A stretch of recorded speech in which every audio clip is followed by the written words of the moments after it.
Needing no introduction, Indianapolis Motor Speedway is a mecca of American motorsport. Featured on Formula One, NASCAR, and of course IndyCar schedules for over 100 years, few places can trump the Yard of Bricks.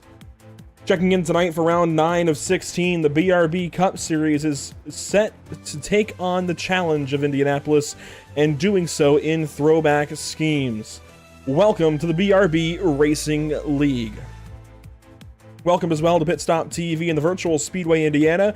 My name is Andrew Cardinale IV, and I've got Zach Murdos joining me alongside shortly, and it's a pleasure to join you for coverage of the BRB Buttkicker Cup Series. Tonight's coverage from Indianapolis is, of course, brought to you by the Buttkicker, by Ascendance Trucking, by Ideal Lease, by Sundance Pizza, and by Whiplash Simcams. We are set for a show this evening. Let's take a look at the Indianapolis Motor Speedway. I am beyond excited to have racing from the Yard of Bricks for this first kind of introductory round, Zach. Introductory round to the series, to these drivers for the most part. And we're going to learn a whole lot over the course of 100 laps in Speedway, Indiana. That we are. Indianapolis Motor Speedway always produces some amazing racing, whether it's an IndyCar, whether it's a NASCAR Cup Series stock car. They always seem to produce some amazing racing. We spent a lot of time on the road course lately, it seemed, but now everyone is starting to make the transition back to the oval. Everyone's starting to figure out, hey, the oval racing is where it's at, and I wholeheartedly agree. So to see everyone starting to utilize this oval again is absolutely outstanding. There's a lot of great history behind it, especially that good old-fashioned Yard of Bricks when this place used to be not asphalt, Andrew, but bricks. So it's always great to come to Indianapolis and just have a lot of fun. That it is. Let's take a look at some point standings coming into this evening. This is after 8 races of 18. This race tonight marks the halfway point in the season, and we'll take a look at the schedule in a moment. But here you see Mason Housman on top, 164 points to the good. And what does that mean? Well, these drivers are racing in a chase format, meaning they have to be in the top 10 to make the chase. If they make the chase, they'll be pitted against each other over the course of 5 races to earn the most points possible in those 5 races to win the championship. This is a throwback to the original chase format, the original NASCAR chase for the Nextel Cup format. And I'm excited to get going for this season and join these guys so close to the chase as well. There's a lot of conversation amongst these drivers and a lot of conversation that we're going to have about these drivers. I mean, Jamie Port and Evan Patynko are just 6 points apart on that cut line, Zach, and that top 10 is a very tight window to try and make, even for 22 drivers. So it's going to be a lot of fun to see how this battle evolves this evening, develops over the next couple of races, all the way to race 13. The first 13 races are the regular season, then the last 5 are the chase. We're here this evening for round 9, 100 laps at Indianapolis. Next up, it's out to the dirt track at Eldora, then Chicagoland, Bristol, and California, and that is where we make the determination of who makes it into the chase. Absolutely, and seeing a dirt track thrown into this is absolutely what's the word I'm looking for here? One factor that I really never even expected when it comes to these next-gen cars. Obviously, we've seen them on the Bristol dirt track, but we haven't seen them at somewhat of an established dirt track, I'll say, and I expect some great racing to come out of that, especially the next tracks to follow, Chicago, Bristol, California. It's nice to see everyone kind of switching things up a little bit sometimes and making it a little more... Oh, man, I'm just at a loss for words, really. Well, this is a very custom schedule for sure. This is very much...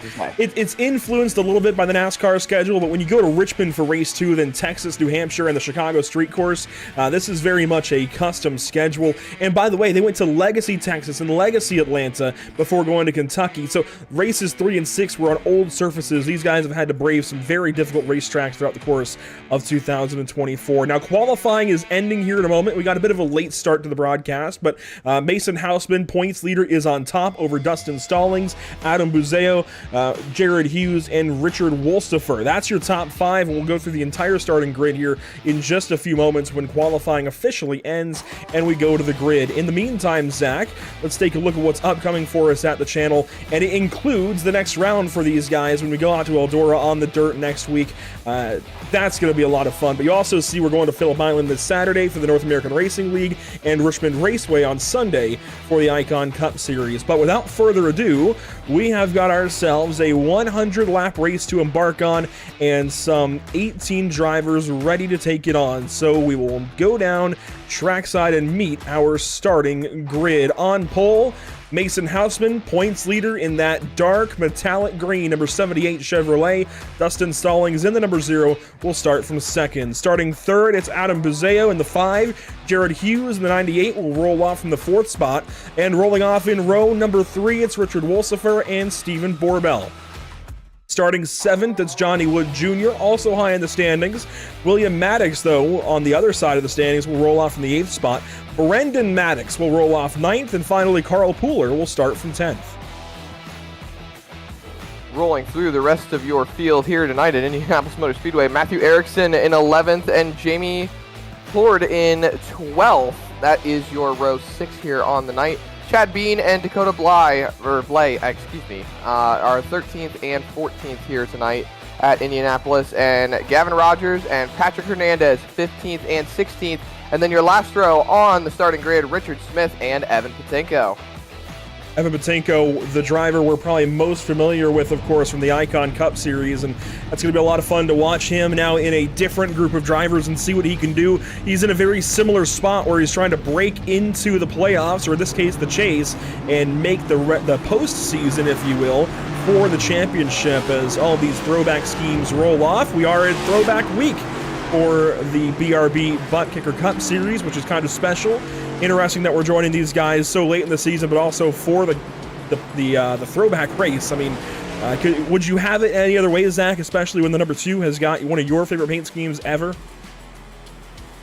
One of my favorite paint schemes? Well, you're not wrong. The DuPont Flames are always special in my heart for Jeff Gordon, and I've always been a Jeff Gordon fan at heart, so it's nice to see. I do like seeing the Jimmy Johnson throwback that was run at Darlington not too long ago, paying tribute to Earnhardt, Petty, and himself for achieving 7 championships all around.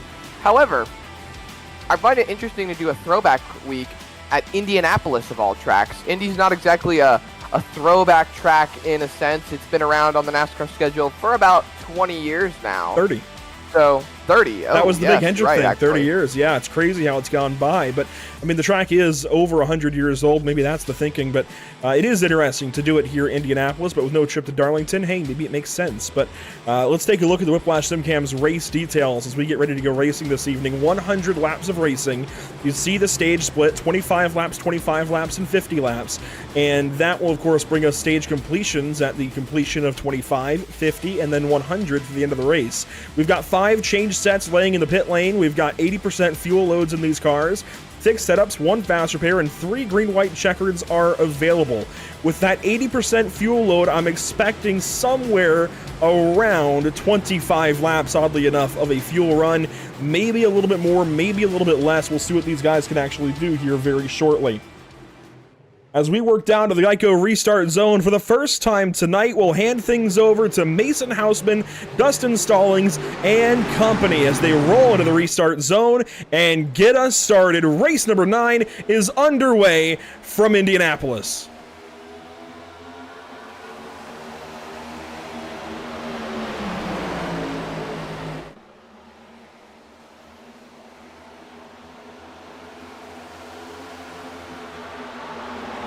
Nearly a 3 wide already as we embark on this Rev Sim Shop 250.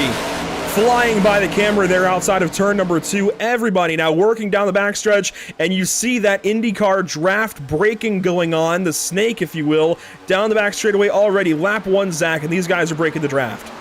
Yeah, going into turn 3 and here into the second short shoot on the speedway, we see a little bit of moving around. You're going to find a lot of draft braking that we see from IndyCar, but one thing you also see from IndyCar, which is a little different in a stock car, is aero push. You've got one car almost in the wall right there. That was very, very close. You see them breaking the draft here. Aero push is going to be way, way more apparent in stock cars, or as we like to refer to it in the NASCAR racing realm, dirty air. These guys are going to be pushing super hard through the corner. You can already see they're missing the apex. Cars going way high, multiple cars in the wall. This is exactly what I'm talking about. This is what we got to look out for. William Maddox all the way up the racetrack and into the wall there in turn number 1. Problems already for the sunglass-wearing man. I love that picture. That is a really fun one. But back up towards the front. Stallings running in the second spot, now defending over Adam Buzzeo and Richard Wolsifer. The 56 looking strong already. He powers to the inside of the 5 car and makes the pass. It's Mark Martin versus Mark Martin up here. And who do we see lurking in the background? Well, that would be good old-fashioned Jeff Gordon. The Mark Martin rivalry and Jeff Gordon rivalry of the 90s was one that not a lot of people like to forget because those two were always at each other's throats. The only other driver that was able to contend with Gordon was Earnhardt. So to see them running super close together is almost poetic, isn't it? A lot of really nice paint schemes, some out of the 90s, as you mentioned, some even out of the 2000s, and yeah, a lot of them ran together, ran against each other. I see the Miller Genuine Draft Machine back there, Rusty Wallace colors looking nice, and as we work down the back straightaway to turn number 3 on lap number 3, this race has gotten single file very quickly, which is something I would have expected for sure, these guys to run log laps, and I talked to you earlier, Zach, about the admittance that there is a slightly lower car count. 16 cars taking the green flag, but these guys are, as a result, going to have some really good, clean green flag racing, which is something we like to see, even though Jared Hughes just pounded the wall off of turn 4 and made a 3-wide situation down to the first corner. And Jared Hughes has actually been flirting with that wall quite a bit here tonight. He's hit it a couple of times, a few times in 1 and 2, as we see the 8 car right in front of him. Maddox just taps the wall, but you just got to manage being able to stay within the track limits, we will say. Don't go up against that wall too often.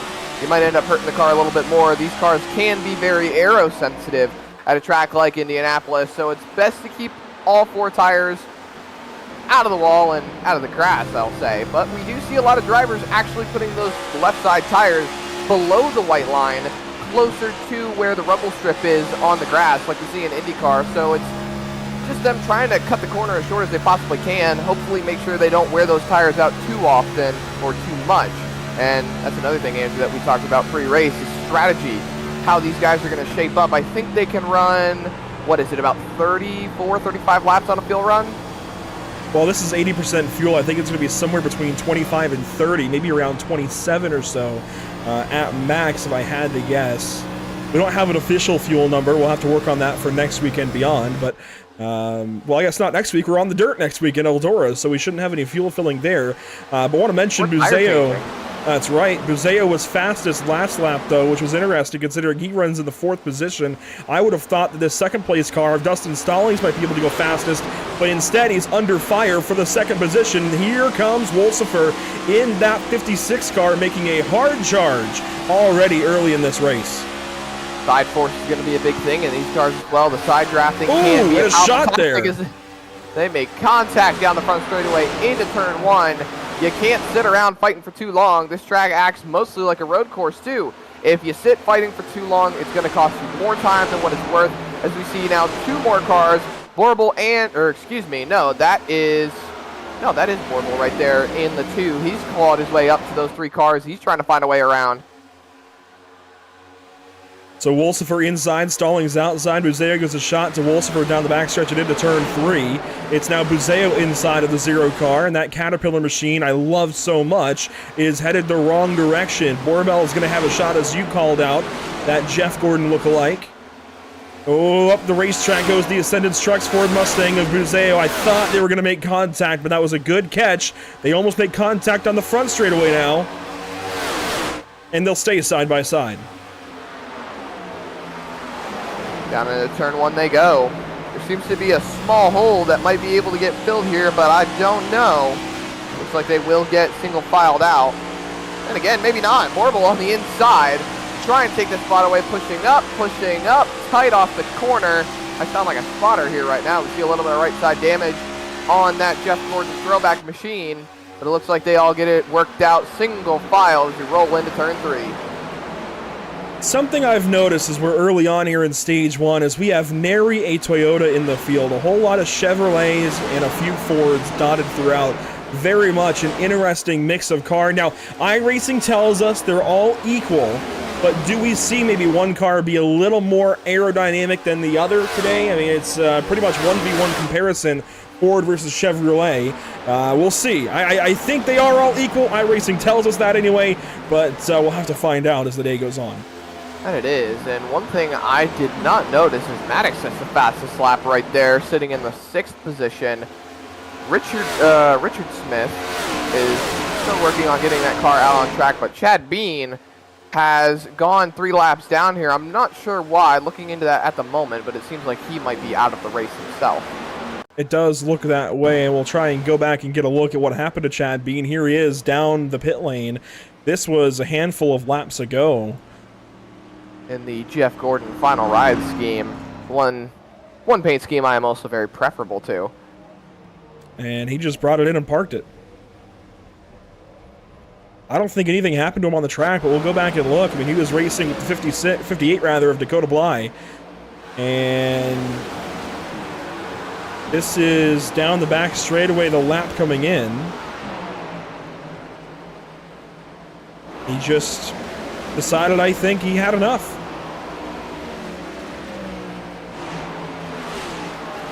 Just interesting to see. I mean, he was running pretty good. There didn't seem to be any problems moving forward. I just found it really unexpected. You don't see a lot of drivers just, no, we are getting a little bit of information. Apparently he is fighting being sick at the moment, and he decided that it would not be beneficial for him to run the rest of the race. Therefore, he decided to park it on his own merit. There you go. We got some battling deep in the field. William Maddox racing with Evan Patynko, and now with Matthew Erickson. Maddox was really free that time through 4. I saw the car get yawed out, and, you know, years ago, that would be what you want here in Indianapolis. You want to have that yaw through the corner and use that side force, but with these quarter panels the way they are, cut in half more or less, and a very curved right side of the car, you do not want that yaw. You do not want the car to step out of line, especially with that independent rear suspension. It's not the way it used to be, right? This next-gen car is different. You don't want that yaw, but let's take a look at the race leader. Mason Housman has led every single lap of the race so far as he comes around to lead lap number 10. I don't know that anybody can challenge him right now. He's just gone. Well, everyone has been fighting quite a bit behind. They've all been side by side. It's only recently in the last few laps that the single file racing has resumed, and I say that, and we see another driver trying to make a move that's horrible on the inside, trying to claw his way up into 4th. I thought he had that spot. Is he giving it up here?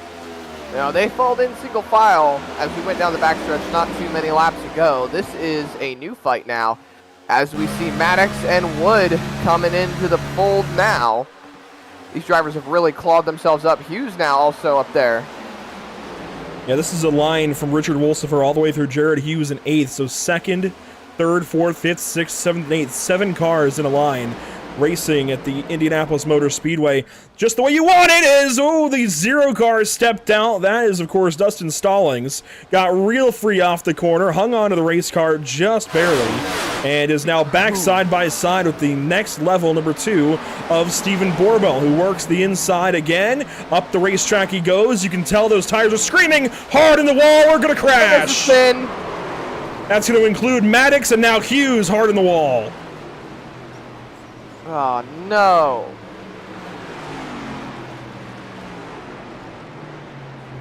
Now, these drivers do have one faster pair, so this isn't the end of the day for anybody just yet. But this is a bump in the road for several drivers. What was that, 5 or so involved? Seemed like it. Take a look back as we see them side by side. Down the front straightaway, going into turn 1. This is where things start to take a turn for the worse, Andrew. Just pushes up the racetrack right there. Boom. Yeah. The 2 got tight, pushed into the 0, then came down and hooked the 8 car, and the 0 went up the racetrack and, of course, collected the 98. Now, my only question is, was the 75 involved in that? Because otherwise, we only have a 4-car involvement. I don't think he was. We'll see. Johnny Wood Jr. will slow it down here this time. Johnny Wood Jr. able to just sneak by, I think, and, oh, he might have just got a hit. He might have just got hit. Side contact right there. It's hard to tell from the angle, but there was definitely a little bit of contact. We see the back half of it. We see one car go all the way against the wall around the outside. That's one heck of a way to get around a wreck. Let's ride on board with the 75 car through this. Johnny Wood Jr. Yeah, he got in the wall a little bit, but all things considered, that's pretty preferable compared to everybody else's involvement in that crash. Very, very true. I'd rather take a little bit of a scuffed up right front than, well, my transmission through my cockpit. Well, Andrew, we've brought it up multiple times already, and we said earlier we did talk about it pre-race. Strategy now. First caution of the race, you're 13 laps in. What do you think the game plan is here? Take 2 tires, maybe top off on the gas and roll with what you got, or just pop 4 freshies on it and send her back out? With 5 sets in the pit lane, I think I'm going to finish stage 1 personally. Stay on the racetrack here, keep those tires, but you see Brendan Maddox and some others that were involved and that are running in the back coming in for tires maybe. Certainly repairs if you're Maddox or Borbell. For Patynko, I'm not so sure. I see him working down the pit lane. I also see Stallings and Hughes back there with damage. But for Bly and for Patynko, I'm not sure what the call is going to be. The guys in the crash, I would say damage, four fresh tires, and get back on the racetrack. But I like the call by everybody else to stay out. I will have to agree with that sentiment, and I'm hearing from race control these guys have received 2 to go. They'll be choosing. So it seems we've got a choose cone. And this was fuel only, it looks like, for Patynko, 7.5 seconds, so he's just coming in to top off. And what that tells me is he's, of course, trying to save as much fuel as possible. As there you see Stallings in the box, taking repairs. Patynko might be trying to get himself good on fuel to the end of stage 2 here. A little bit easier. I think it's maybe too early, that or we'll find out. I can't imagine these guys are short on stage 1. When the Icon Cup Series came here with 60% fuel, they were good for 20-25 laps. So 80%, I'd imagine, is certainly good for 25. But he came in for a reason, right? And he got fuel for a reason. So there's got to be some method to the madness there for Patynko. We'll learn, I'm sure, at some point. But if you're Mason Housman, Richard Wolsifer, Adam Buzzeo, Johnny Wood Jr., Carl Pooler, any of these guys, I really like this call to stay on the racetrack, keep these tires in the cars, and try to finish out stage 1. Well, if you're taking fuel only, stay out at the stage break, hit a little bit later into the stage. Maybe try to see what you can do there when it comes to the fuel saving. I mean, there's merit to every strategy. For all intents and purposes, one strategy may work good for somebody else, but it also may work poorly for the other person who wants to use it. You never really know what's going to happen. But where you should be getting the 1 to green here, these drivers are going to end up choosing.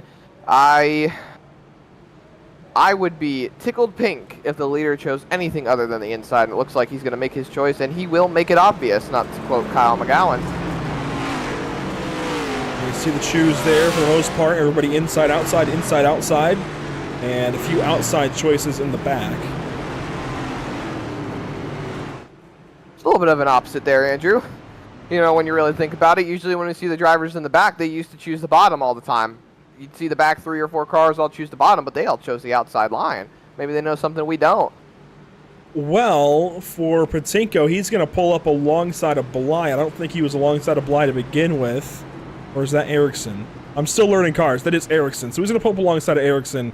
I don't think he would have been there to begin with, so that's a position gain maybe for him, or if he's just slotting in line. Regardless, these guys counting cars left, right, and it's interesting. Buzzeo is one of the only drivers to actually pop up and gain much. I think Johnny Wood Jr. is about where he would have been, but Buzzeo is going to go from 3rd to 2nd on the restart as the 56 of Wolsifer chose inside. Otherwise, that was a pretty standard double up and go back green. See one car pulling out of the pits back there. That's Maddox. I think he went in for a little extra damage repair. But he's going to have to haul the mail to catch these cars coming through turn 3 right now. They're about to hit the short chute. I think he'll catch up, be able to fall in line and not really lose too much. You see him clawing in to the back half. Looks like he was fixing a little more damage. Yeah, just 25 car seconds. back to where it needs to be. I like the choice not to use a fast repair. Nobody in that crash used one. That's very smart at this point in the race. I really like that option. It's too early to use a fast repair. You really don't want to have to use one here in stage 1. And we'll come around, and with 15 laps complete, have 10 laps to go in stage number 1. We'll turn things back over to Mason Housman down the front straightaway and into the Geico restart zone. The Limitless Chevrolet Camaro on the inside. The Ascendance Trucks Ford on the outside. Green flag is back out for the BRB Buttkicker Cup Series.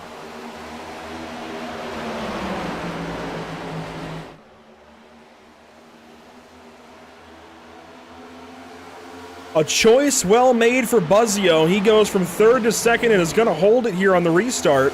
You saw that side-by-side with Wolsifer and Wood, and Patynko is spinning the 81 car around. And that's going to be a heavy impact to the inside wall. It is. That is not quite his day. He's got a fast repair. Otherwise, it would be, and there's no caution for it. This is really going to hurt him.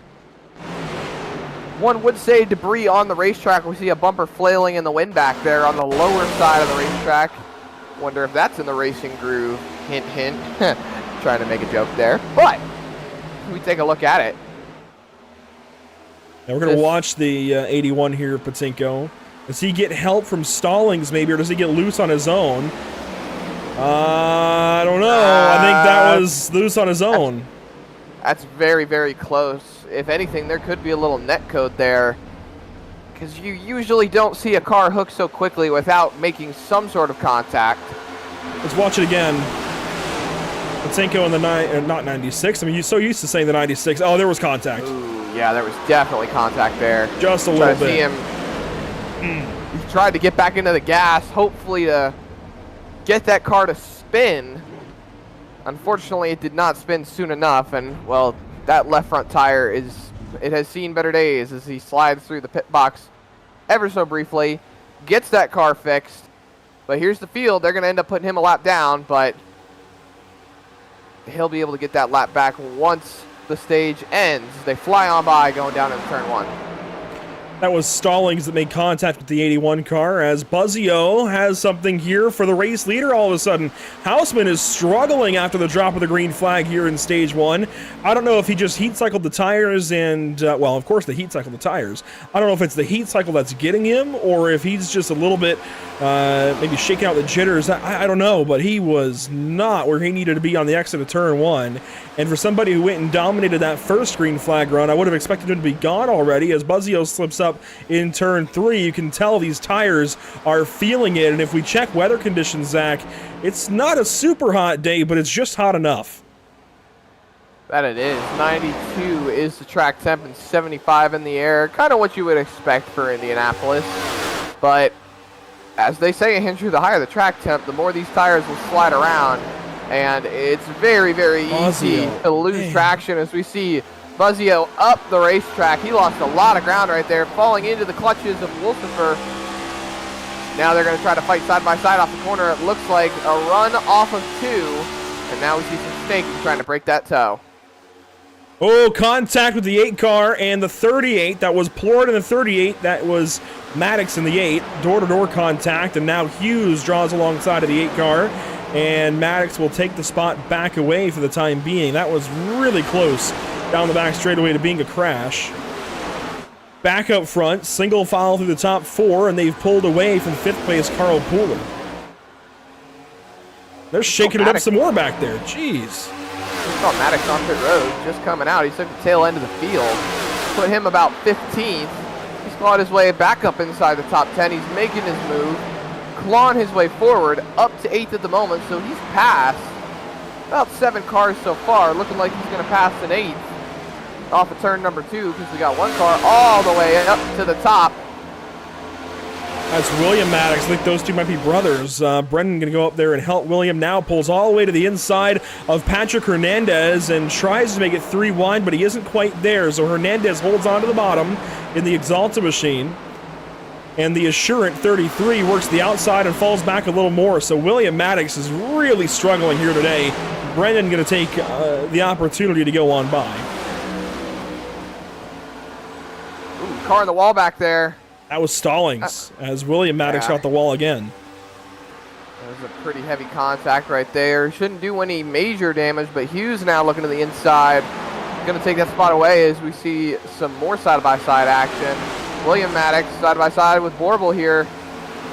Looks like they'll clear each other nicely, fall into line, but I don't know the decision to keep running that middle line, especially when you're clear on the bottom. It's definitely costing some time here.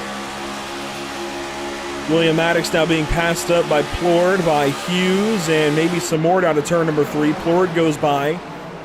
Hughes is going to look to the inside of the 33 car. No dice just yet.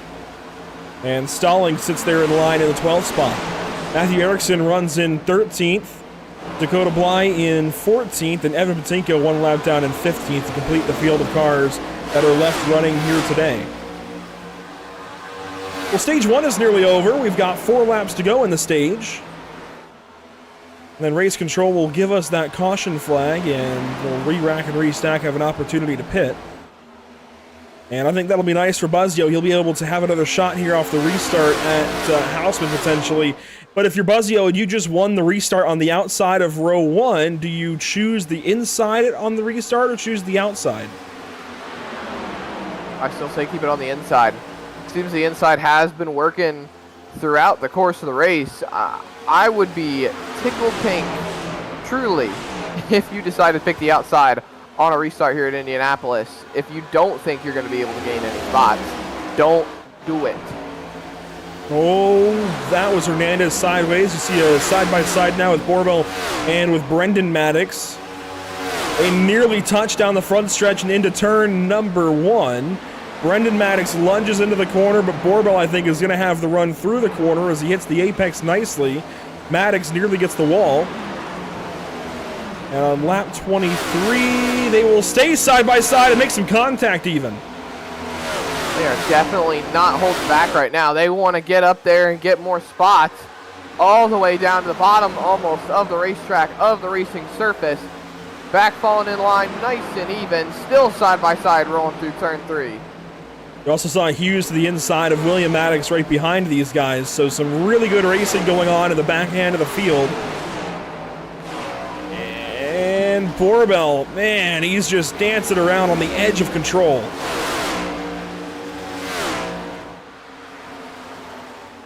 William Maddox gets in line, but Borbell still on the inside of Brendan Maddox. The two Maddoxes are giving us a lot of great racing right now. Brendan holding Borbell at bay.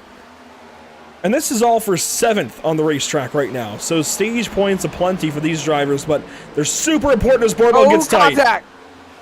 Yeah, that too, of course, that was how that caution started, was he got tight and pushed up the racetrack. Hoping it doesn't happen again as Wolsifer has mounted a charge, goes by 3rd place. Johnny Wood Jr. moves into 3rd and now looks at Buzzeo. I'm going to have to get that one right, Buzzeo. That's going to take me a second. I've been saying Buzzeo now. I started with Buzzeo. That's going to take me a second to get through that. Well, I can tell you for certain, Wolsifer got very, very loose going to turn number 3. Johnny Wood Jr. was right on his back bumper. Thought he'd make a move. It ended up not happening. As we now cross the start-finish line, lap 25, we should be getting the stage caution next time by. So it should be white flag in the stage here. Wolsifer! That's a hard hit. That is right in the concrete. Tried to throw a block there on the 75 of Johnny Wood Jr., and that was ill-advised. He gets turned around into the wall hard. He's going to lose a lot of time here, and we are crashing behind. Brendan Maddox hard in the wall. Stephen Borbell involved. Looks like those two definitely ended up getting into it after we left the glancing eye of the camera shot on them. And Borbell is going to have to tow. That must mean his engine is fried. Let's first get a look back at what happened here to the 56 car. He was slow through one, through a block there on the 75 and gets hooked for it. Boom, concrete wall. Then the 8 car behind these guys, Brendan Maddox, is on the outside of Borbell, and Borbell just pushes up. I think he got loose down on the curb. He put both of those left side tires down into the grass, and it pushed that car up the racetrack, which caused him to get hooked. And with that engine being right there, of course, obviously, it's in the front end of the car. He hit the wall head on so hard that it blew the motor, which is why he had to tow. Otherwise, he would have needed a push. Yeah, he got the curb down there, up the racetrack with the bobble, And Maddox was there. That's 2 big mistakes out of the 2 car in stage 1. Stage 1 will end. Mason Housman, the stage winner. As there goes Maddox spinning into the inside wall. Borbell involved as well, of course. And that was it for the 2 car. He has to take the tow and the fast repair. I think Maddox probably will as well. Maddox might be able to get away without using a fast repair, but everybody else absolutely going to need a fast repair. They all had the meatball flag, as we like to call it. There's the push, there's the hook, heavy contact. See the engine blow right there, and then Maddox just goes around. Jamie Plord was the car that tapped the 8 car on the way around, so the 38 also with some damage out of all of that. And that will bring us around to some pit stops. Mason Housman going to lead us down. He is your stage 1 winner.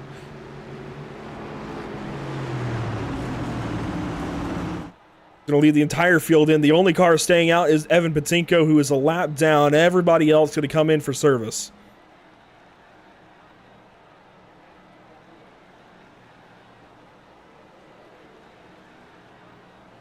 So, Zach, other than the likely obvious foreign fuel, would you take 2 tires? Absolutely not. With how much load you're putting on those right side tires, obviously that's what you want to go with. That's what everybody goes with at any single track you go to if you're going to take 2 tires. But with how it is at Indy, there's not a lot of banking, so obviously you're taking a lot of load on the left sides as well. So Maddox took 2, and I'm not sure, Andrew. We see Maddox come out of pit road. It looks like he's not really taking any major damage repair. I think that's to get out ahead of these guys, so he's got more time than next time through. That's possible, then. And he did complete a fuel stop. He's still got to get other service done to the car. No tires this time. I think that's just to be at the front of the queue so that when he comes in this next time, he's got a little more time in the pit lane. I think, anyways. I don't know if I would have done that, but I think that's his logic there. Well, seems like we got some confirmation. It looks like he wanted to see if he could take the damage without doing a fast repair, but it looks like the damage is way too severe. So he is going to take another run through, and Maddox will take his fast repair. Well, while he does that, we can dial up our stage 1 winner, Mason Housman, who dominates stage number 1, leads wire to wire. Mason, obviously the car feels good. What was that stage like behind the wheel? I definitely think clean air is dominant. It's really hard. It's really hard in corners to follow someone. As long as you can keep your momentum going out of the corner, it's a done deal. I mean, you can't do anything about it. And then I don't know. It's just keeping them tires clean, keeping your nose clean, and keeping your nose out in front. Which you've done so far this evening. Is there any concern about some alternate strategies, maybe as this race goes on, that could jumble the field here and put you behind the mark? To be fair, I think everyone for the first couple stages are going to be pretty conservative. They're going to want to take their forward. They're going to make sure that they want to stay with the lead lap, because as soon as you lose that draft, you're gone. Other than that, I think everyone's going to take 4. Everyone's going to take full gas, especially for the next stage caution, and let's see if we can make it through the entire way this time. When we see a choose out of your teammate to pull up alongside of you, is there going to be some kind of teammate restart at hand to try and get him in line behind you? Oh, you know it. Well, best of luck here, Mason. Clearly the car feels good, as I said, and we'll be watching for you. Thank you. From Limitless Esports, that's Mason Housman. Clearly, the 78 is off to a good start. I'll have to wait and see if he's able to go to victory lane, though. That's a tall order, Zach, and if we look back at the standings, he's clearly done it already. Now, we didn't get wins loaded in here. Honestly, that's my mistake for not getting the wins logged in the points graphic. That'll happen for Eldora in a week's time. But flying blind on that aspect, you can see he's got 164 points at the cutoff line. Zach, here pretty soon, he's going to be locked in by points, and if he isn't already. Absolutely. There is no question about it. The only way that you could not be locked in is if you finish dead last in just about every single race. But I don't see that happening, Andrew. We're so close to the start of the playoffs. It would take a miracle to miss. Yeah, I think for the top 3, even 5 or so, you're probably locked in as long as you make the rest of the races, possibly even all the way down through the top 9 right now. Maddox might be in trouble if he were to have some bad races, but right now it looks good for everybody who's got double digits gaps. Back to the cut line, but into the Geico restart zone we'll go and turn things back over to Mason Housman yet again. Green flag is back in the air in the Rev Sim Shop 250.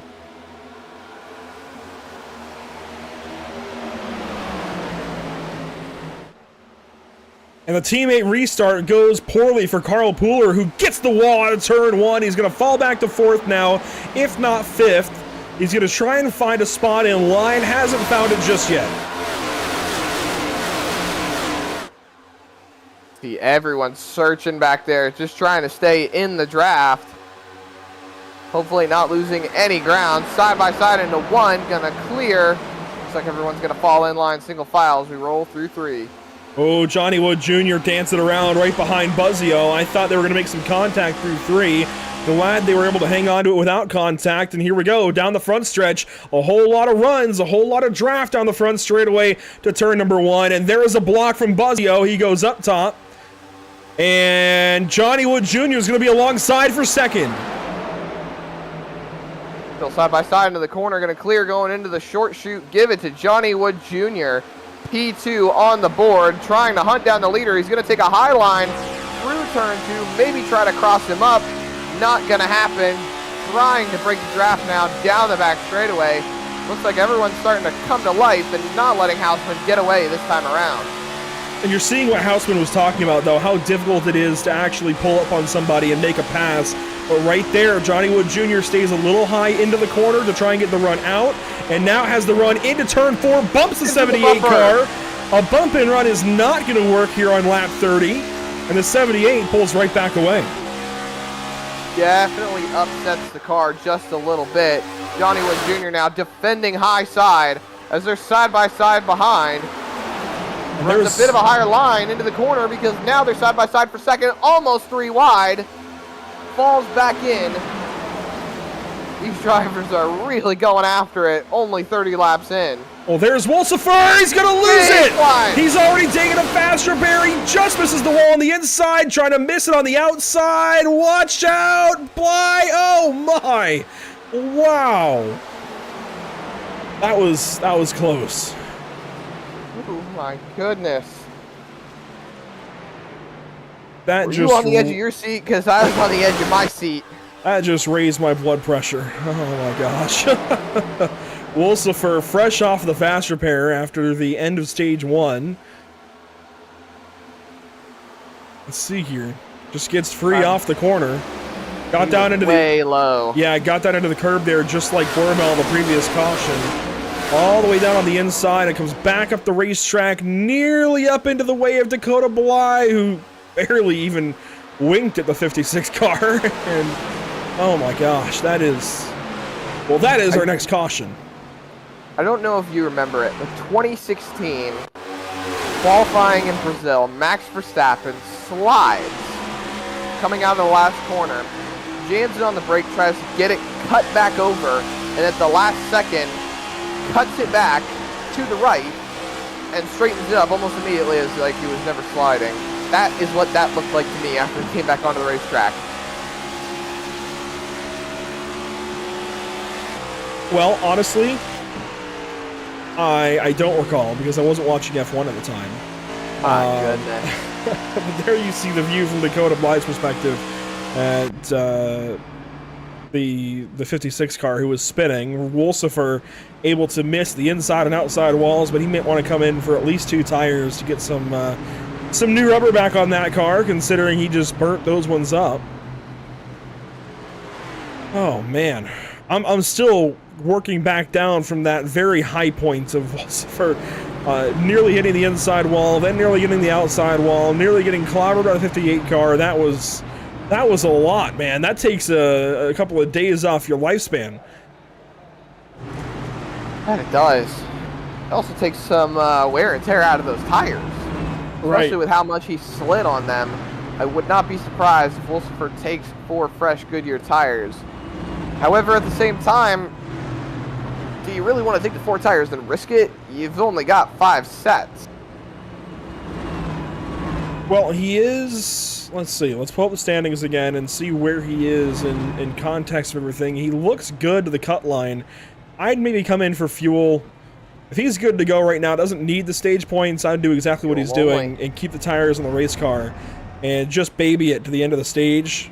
Save that set for later in the day that you're likely going to need it as, oh, Buzzeo's got a problem. Trying to get that car back rolling. Now, he's actually working on a hotspot, I believe, tonight, which I'm impressed he's even in the race right now. But he had an internet outage earlier today due to some storms rolling through his area in Ohio. I wonder if that has anything to do with this. Maybe? Not too sure. He did say he was having some technical difficulties. It looks like it's all straightened out now. That is until upload packet loss comes into play. Oh boy, let's hope not. The 5 car looks good now. I think he's avoided whatever issues were going on, or maybe it was just a brief moment where he had to get up from the sim rig, who knows. But the Ascendance Trucking ideally is Ford Mustang Dark Horse back in the pacing lineup. So Zach, if we take a look at the schedule one more time, what track stands out to you that we have upcoming other than Eldora as a place of opportunity for these drivers if they're trying to get into the chase to get max points? Eldora? Other than Eldora, that's the Come on. yes, that is the what am I looking for? That's the strings outlier? attached, if you will. Oh my goodness. The catch. That's what it is. That's the catch. You can't take Eldora.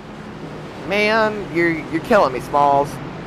Oh my goodness. I would probably then, I would say I would have to go with either Chicago I know what my answer is. or Bristol, really. You know, I was going to say California. I definitely was going to say California, but Chicago has always produced some really great racing, especially with this next-gen car. That's why you've seen a lot of outcry from the fans to see NASCAR take them back there. But Bristol, in the same regard, you know, is a short track. It's something that everybody loves to see. Short track racing is on the uptick, on the rise. Thank you, Dale Earnhardt Jr. But if I had to pick between the two, I think I would have to go with Bristol. I think that's going to be one of the big tracks that's going to, you know, encounter a lot of, what's the word I'm looking for here? A lot of, oh, we got one car stopped right there. Richard Smith has finally found his way onto the racetrack 32 laps down, but is parked on the outside of the track. Quickly, to piggyback off that conversation, I would say California is the big opportunity for points, but Richard Smith may be having some problems. Let's see how he got there in the first place. This is off the pit lane. He had been fighting some difficulties early on. You don't say. Its graphics aren't loading since he started from the pit lane technically, but he goes into the grass. And just kind of slowly, if we speed this up and put it to the Benny Hill theme, he just kind of slowly works through the grass and comes to a stop. Well, we can go back to live picture then and get ready for a restart as Mason Housman works us down the front stretch and into the Geico restart zone. Green flag is back out in the Rev Sim Shop 250.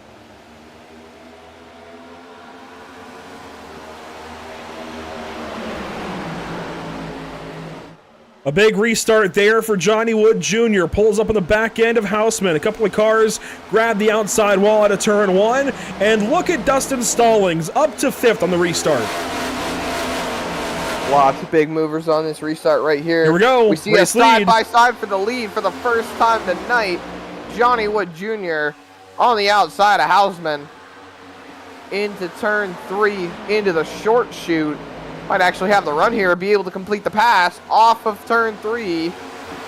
No dice just yet. That inside line still incredibly powerful but with everybody... Oh, whoa! Oh, They're both going to crash down the track, and oh my gosh, is that the attenuator? No, just missed it. Did the 78. Wow. That's another way to get blood pressure sky high right there, Andrew. Oh my gosh. No. That was almost incredibly disastrous. And it still is for the 78 and the 75. Points leader and third place in points come together. But that was nearly the pit attenuator here. This camera set should show it. So watch here off the fourth corner. The 75 is going to plow the wall. Just pops off of it. Wow. If I was Housman, I would be changing my fire suit at the moment. I am blown away. Look out the left side of that window net, and you got yourself a wall of white. Oh and to my just miss gosh. it is great to see. We see Johnny Wood Jr. take that car down the pit lane. Sure, he's going to need some officials to help him clear a black flag that he will get for entering the pit lane. Watch this view here from Maddox, William Maddox, the 33 car. You see him crashing on the inside, and up the racetrack comes the 78. Oh, and he gets hit by Brendan. Gosh, that was so close. That's such a hard call by a driver. You don't know if there's somebody on your outside. The big thing is what you see in front of you. Here's the onboard for Housman.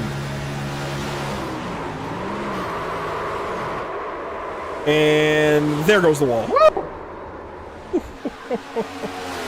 Wow, that is way closer than I'm sure he ever wanted that to be. And he'll work down the pit lane now and come in for some quick repairs to that 78 car, but the leader has been taken down. That is the important thing here. That puts Buzzeo now out front with a little over 10 laps to go in the stage. Taken down? That's a surface-to-air missile launching an aircraft out of the sky. Well, that would be if he actually got the pit attenuator. Thankfully, he didn't. And he'll stay in the race. That'll be a quick right front repair. Johnny Wood Jr. stays on the racetrack here.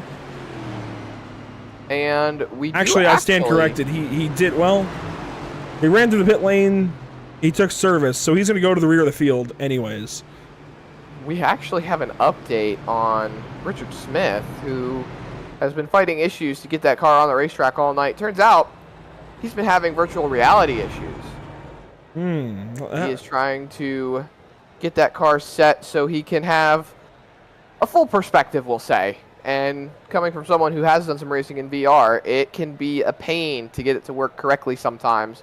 So that has been the bane of his existence tonight, and I don't know if at this point, truly, it would be worth it to get that car out on the racetrack. He is currently sitting, I believe, 34 laps down. He would be able to catch Chad Bean, who has taken that car off the racetrack. He only needs about 3 laps to catch up to him, but at the same time, I don't think he's going to be able to gain too much out of the rest of this race. If he can just pull it around under caution a couple more times, he could get something out of it maybe, but I think you're right. He's going to find points are hard to grab at this point in time. Lap 37 here. And I think we're going to have a choose down the front stretch. Some drivers are actually questioning if we will be choosing this time.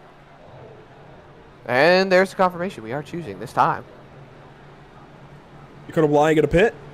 We'll watch these guys choose here at the start-finish line. Buzzeo low. Stallings going to go high. He's going to move to the outside of row number 1. A lot of low calls here. A lot of those drivers in the back taking low. It's not like it was earlier when a lot of those drivers were actually taking high. But I do have to ask, Andrew, what do you think your preference would be right now? Do you think go to the outside, or do you think maybe take down on the bottom lane? You know, if I was in Stallings' position on the outside, I actually might feel good about this after watching Johnny Wood. The problem is, out of turn 4, I would get a little scared. I really thought Johnny Wood Jr. had that spot for a moment, and I think it can be done on the outside. So if I've got to choose one, if it's to line up third or line up second, I would line up second. But, of course, that is knowing that you could go straight to the back of the field. That it is. Well, it definitely remains to be seen at this point. I don't know, Andrew. It seems like we've had the inside work well for some. We've had the outside work well for some. It's always touch and go.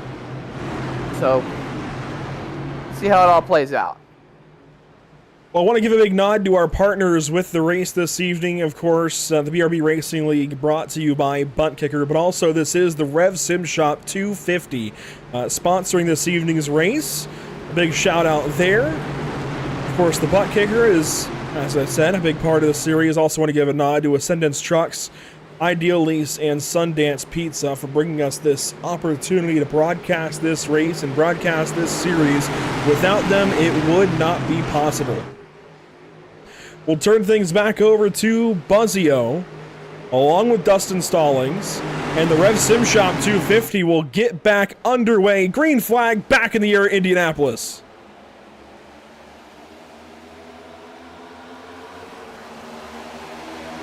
A big restart for Stallings. He'll get through to second.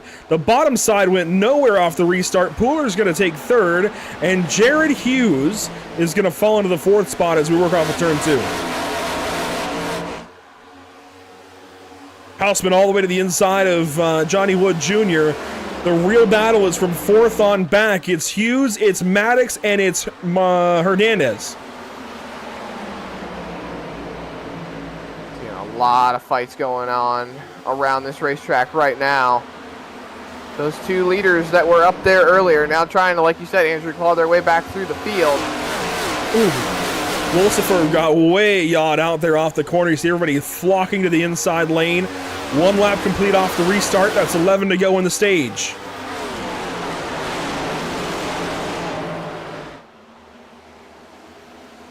Side by side are Patynko and it looks like Housman on the inside. Yes, it is. Housman in the 78 car trying to work back through this field. On board with them now. You see Patynko's going to have the run down the straightaway. Pulling an advantage. But when we get to turn number 3, that inside line should be a whole lot better back in traffic. Actually, Housman up the racetrack. Lost the nose. I mean, this is the first time he's been back there. He hasn't been running around traffic most of this race, so a bit of a change of pace for him. Trying to somewhat find his footing and hopefully get that car back up into the lead position like it was early on in this race. And still side by side with Patynko down the front straightaway as Buzzeo goes fastest. Now stretching his lead out a little bit more over Stallings. So Buzzeo out by about 4 to 5 tenths.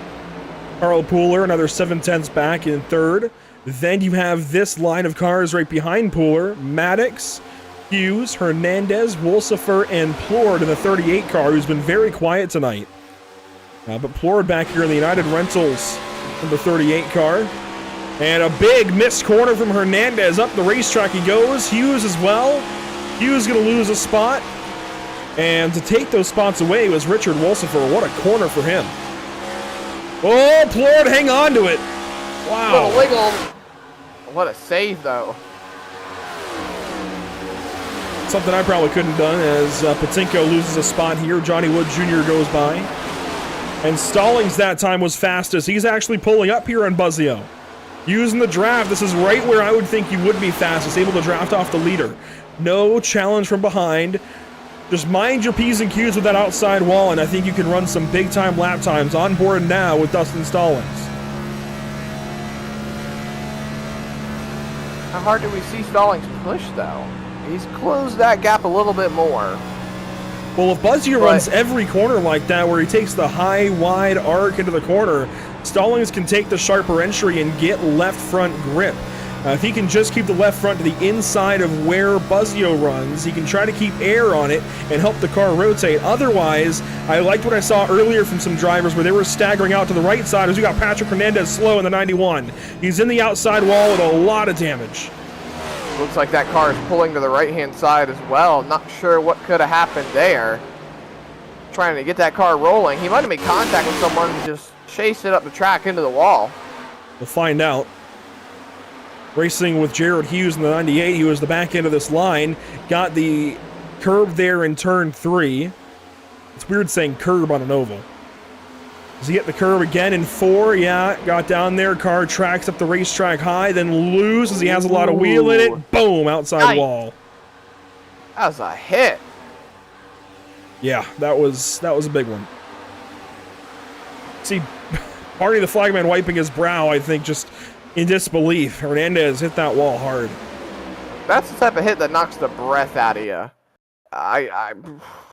Well, you know, some of these guys might be running butt kickers, so they might actually have felt that. Hernandez could have actually felt that hit, and I don't know that it would have taken the breath out of him in the sim, but definitely could have jarred his sim rig if he is running a butt kicker. That would have been big. I do wonder, actually, for these guys that have butt kickers, because I've been thinking about getting one myself. Do you have more of an incentive to save the car so you don't hit the wall, or do you have less of an incentive to save the car if you're going to take a heavy impact because you don't want to have to deal with those vibrations? Well, I mean, you could have a less incentive. I mean, of course you have an incentive always because you want to save the car and not crash, but... oh, Maddox! Oh, no! Right in the pit lane! He's going to have to deal with a pit speeding penalty, but that was a heads-up choice. I would rather take the penalty than hit the attenuator. Oh, my goodness. These guys are scaring us today. Here we go. Gets hit by Pooler. Wow. Flying into the pit lane as a result. That was... And it looks like Race Control has elected to not give him a penalty and allow him to get back on the racetrack and rolling. Hey, look who else is on the racetrack. It's a 23 car. Richard Smith has gone through to 16th. So the Rev Sim Shop Toyota Camry has got back in this race. Finally figured out his issues, was able to get it back on track. Kudos to him, though, for staying in it and not really taking this as a loss or anything in that regard, as he's three wide behind him. Oh my gosh, Jamie Plord in the middle, Carl Pooler outside. That's Housman way down low. They're coming up on the slow car of Smith. Plord's gonna have to move to the inside, getting it 3 wide again. That was really close. It's so hard to let cars go when they're side by side like that because you don't want to end up making the situation worse. Johnny Wood Jr. has made that car the fastest on the racetrack. He went purple not just a few laps ago as we were looking at what happened there with Maddox. As now we see trying to move around the outside of Housman. He's trying to do the same move again he did earlier, but earlier it was a pass for the lead. Oh, Pooler. Now it's, oh my goodness. Pooler is on edge right now. He had that moment with Maddox, had that moment there into the wall. Oh, almost came off the wall there again into the 75 car. Pooler's really struggling as you see William Maddox wait on the racetrack for a moment. Orville took a look to the inside as well. He was going with Johnny Wood Jr. to go around that 71. Now he falls back in line, just finding where he can put that car as Pooler hits the wall one more time, going through the short chute. Oh, is he going to clear? Yes, he will. Just barely. Johnny Wood Jr. makes the move, holds on to 7th now. Now you've got Orville to the inside. Housman starting to pull away from those two. I don't know why anybody says that Indianapolis does not provide great racing. This has been some good racing here tonight. I will concede, at least on iRacing, this makes a pretty fun racetrack. And oh, Pooler in the wall. That's going to be a big hit. Hopefully it doesn't knock the toe out, but that was a big one for sure. Now, I want to say up front, we have got a really cool 2-car fight going on that has been kind of evolving the last few laps. Well, maybe not anymore. That was a big hit. That was Stallings getting the wall pretty hard. He seems like he's okay out of it. Nearly gets the wall there off of 2. And we're going at it again with Plord and Housman side by side. Now these guys are chasing Wolsifer and Hughes. They've gotten away from the pack. Housman, though, trying to go through on the inside.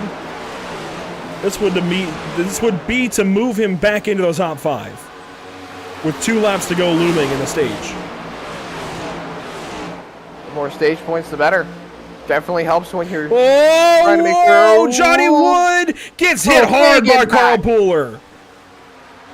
Everyone's got trouble. Snaking all over the front stretch. No caution. Johnny Wood Jr. not able to get that car off the fence. Definitely has the toe knocked out of that car. He's crab walking down the front straightaway. Just keeps on hitting the wall. Does he even have steering in that car right now? There we go. He's finally got it off the wall. He's going to pull it down and I think he's going to take the road course and take the toe, I think. He will. The caution's out. Don't take that toe yet. He already did. Oh my goodness. And it looks like that's going to be the stage caution here, as race control says they will be reviewing this incident. Tentatively then, Adam Buzzeo is your stage 2 winner. No, Andrew. Buzzeo. Eh? No, it's definitely Buzzeo, right? I was messing with you. Oh my gosh, you're gonna get me. No, Buzzeo. There we go. Buzzeo getting the stage win. Gotta say thank you to Revin, the race control this evening, helping us out with Buzzeo. I could have sworn up. I've been narrating all of my messages between myself and Adam and been saying Buzzeo the entire time, or Buzzeo or whatever it was. But Buzzeo does make a lot of sense. Anyways, the end of stage 2 should be here, as this will take us to the completion of lap 50 that's next time by, and this should be an opportunity for everybody to pit. We'll talk with Adam Buzzeo on the far side of the caution. That's going to give stage points to Buzzeo, Stallings, Wolsifer, Hughes, and Housman, your top 5. Then Plord, Borbell, Erickson, Patynko grabbing a couple of stage points, and Maddox. So if you go back to the cut line, it's Jamie Plord and Evan Patynko. Plord is picking up 3 extra points in this stage and extending that cut line battle over Patynko. That is a big deal and something to keep our eye on as this night evolves. I don't know. Not looking so great for Patynko right now. He's definitely had his fair share of woes tonight, as we see everyone taking their cars into the pit lane. We see one car staying out. That is the... Let me see if I can see that. That's the 91 of Patrick Hernandez. He's a lap down. He'll be getting the lucky dog here. Yes, he is going to get the lucky dog. He fires it up and gets ripping around the speedway. You see Johnny Wood Jr. after the toe. He's gone a lap down. And will now go 2 laps down as our leaders come into their pit stalls. Housman, Stallings, Buzzeo, Hughes. They are all taking 4 tires, I'd imagine. And yes, everybody taking 4. I can't see anyone taking 2 tires. So you see them leaving pit road. Leaving just about how they came. Oh, well, Housman picks up 4th out of that. That's a big deal. We could see him start as high up as maybe 3rd on the restart. Who knows? If everybody ahead of him takes the inside, he could restart 2nd.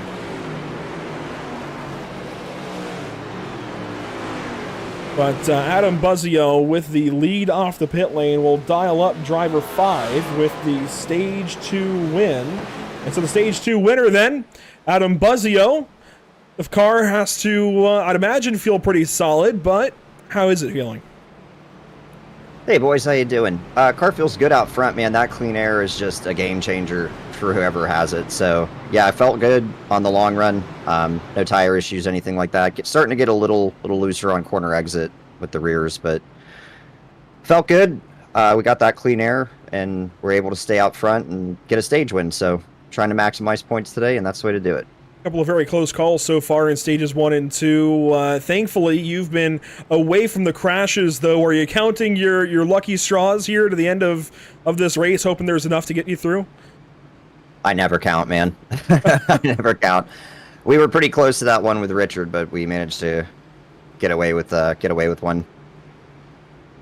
Well, 16 laps led now. You lead basically the back end of stage number 2. Do you think you can hang on to it? Of course, you'll have the opportunity to choose here for the restart. Do you think you can hang on to this restart in the track position?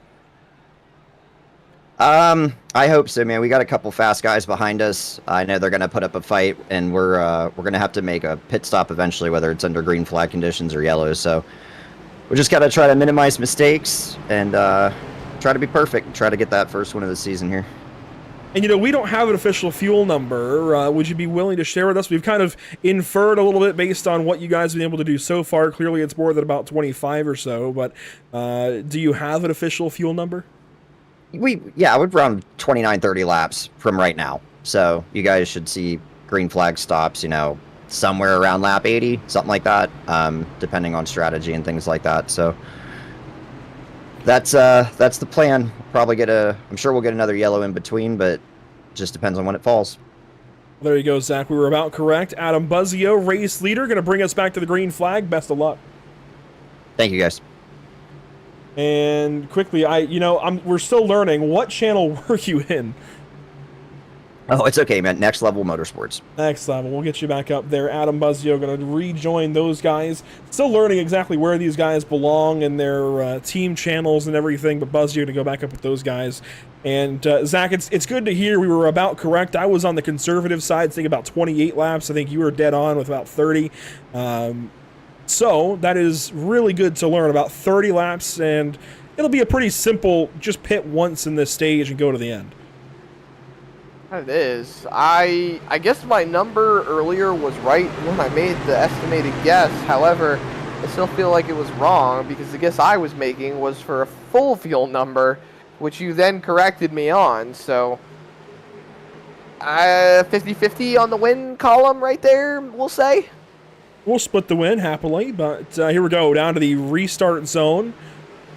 We'll hand things back over to Adam Buzzeo. Dustin Stallings chooses outside. Wolsifer chooses inside. Pretty much as you would imagine. Green flag back in the air. Buzzeo going to lead us back to the green.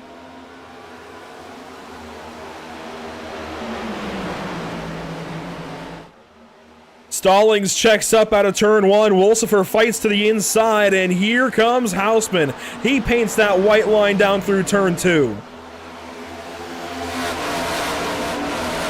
Off to down the long back straightaway here at Indianapolis. Still side by side. You see everyone sneaking to the bottom. Stallings getting left to hang and dry as they're utilizing bump drafting. Going into turn number 3. Housman up to third. He's still mounting a charge to get back to the front. Meanwhile, Johnny Wood Jr. nowhere in sight after his latest incident. This race is pretty much turned on its head. Andrew Stallings continues to drop back. Remember, Johnny Wood Jr. had already used his fast repair. As you see the IndyCar snake happening on the front stretch. I'm so glad, by the way, that I can say IndyCar again on a sim racing broadcast. But Buzzeo leading, Wolsifer third, Housman down to, Wolsifer second, and Housman down to third. Hughes chasing Borbell for the fourth spot. Then you got Evan Patynko somehow up to 6th, so a big restart for the 81 car, moving into the top 10 now with some strength and ahead of the car that he's battling at that cut line, Jamie Plord in the 38. And he's really got to bring the fight to that 38 car big time. And absolutely, with Plord gaining a bunch of stage points in the 81 so far today, it's got to be a big result for Evan. Yeah, he hasn't even been a talking point most of the day, really, Andrews. We have not seen him up towards the front most of the evening. So the fact to see him up there now is really great. I think he's got a good shot to win this race. I think everybody really has a decent shot to win this race all around as Borbell, sitting in the 4th spot, goes purple. Quickest time of the night. We got to fight for second now. Got Zach Lockett in the chat, cheering on Evan Patynko, one of the Icon Cup Series drivers, cheering on a driver he races with on Sundays. That was a fun race a couple of nights ago at California. And bringing up my nickname I created for Evan, Down Low Patynko. It just flows so well. But focusing on the battle for second and third, Wolsifer and Housman. You've got Borbell pulling up now. 45 laps to go when they come back to the stripe this time, about 15 laps from the fuel window. Once that fuel window opens up, I would not be surprised to see some short pitters come in as soon as possible, get tires, get fuel, get back on the racetrack. The one thing I will say, Andrew, is we have been plagued with quite a few cautions in this race so far. Not counting stage cautions, it's still been a bit of a caution fest. We've had some intermittent great racing so far, but I think with the cautions we've seen tonight, there is the possibility of that little voice in the back of your head saying, well, maybe not short pit, maybe run it long, so you have that extra bit for green, white, checkered. But in the same regard, if you've got the tires and you think you can put yourself in a better spot by coming in and taking tires with only a handful of laps to go, then that might be the move as well. If you're concerned about a green, white, checkered, I would maybe give yourself a couple laps insurance, come in with about 28 to go, and you can save fuel if you need to throughout the run, and certainly under that caution if you were to get a green, white, checkered. It's hard to play the game of green, white, checkers here. Yes, you can go deep as Wolsifer goes purple, Stallings then goes faster. Yes, you can go deep into the stage, but I think as far as tires, and if you're racing for the checkered flag, you've got to pit early in the stage, which I know puts you in a box, but if you're going to play the 100-lap game, I think you've got to go for it. Now look at that snake. Everyone's just going to the bottom to the top. You love to see it. You see it in IndyCar all the time, and to see it in NASCAR, it's so much fun. Hey, imagine, though, we're going to have 6 hours of Indy here, not too far away with IMSA and the WEC. Imagine seeing prototypes and sports cars snaking down the front straightaway, except going the opposite direction. Oh, and we will definitely see it, but for now, we keep on going. We're about 10 laps now from that fuel window opening up. Do you think we could see some guys come in at 32 to go and save under green? I doubt it, right? Is that a little too crazy? Nothing's crazy in racing, really. Well, hey, as we have a brief moment as these guys kind of just run laps and log laps and keep on going through the race, a big nod to our partners with the channel, of course, Whiplash, SimCams, ATVO, and CC's Business, all longtime supporters, but we've added a logo here on this graphic, Cody Williams Design, joining us here at Pit Stop TV, a brand new partner, going to help us out a little bit and ride along with us for the remainder of 2024, and we're so glad to have Cody partnered up, and really do love what Cody does over on his design company, and very excited to begin a new partnership there through the remainder of this calendar year, while watching this battle just continue to kind of evolve. Wolsifer looks good, but he looks a little less consistent right now than Housman, and I think Housman is kind of biding his time, waiting on an opportunity. He could be saving a little bit of fuel at the end of the straightaways, could plan to go a little bit late here in the stage. Let's listen in. There's a lot of grip on the inside with Wolsifer staying a little bit higher up the racetrack, able to get some of that cleaner air.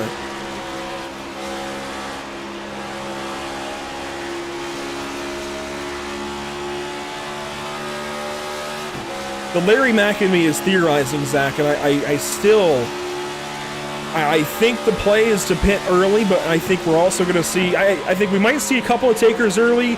That might bring in the rest of these guys. We see that a lot in the Icon Cup Series. We'll have to feel out what these guys do as far as their strategy options in the BRB Cup Series. But of course, this is our first race with this group. First opportunity to see what they do, and I think we'll learn their tendencies pretty quickly. If you were in the 78 car, though, Zach, would you try and make a push to get by the 56, or would you wait for the pit stop? If you're losing too much time to the leader, you got to make that push. You cannot be losing time to the leader. It's just going to throw off your whole strategy, and that's going to be more work you have to do later on in the race that you really don't want to have to worry about when you're still ticking off laps.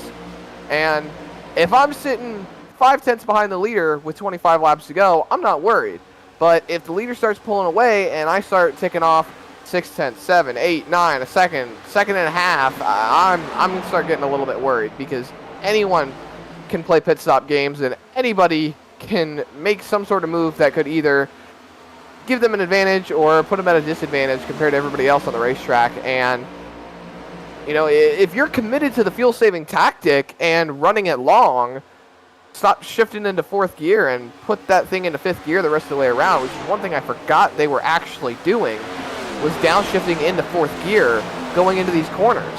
So if you really want to commit to fuel saving, don't shift anymore. Just lock it into fifth gear and go for it. And these two are teammates, but even if they are teammates, I would have to think that the driver takes over at some point, right?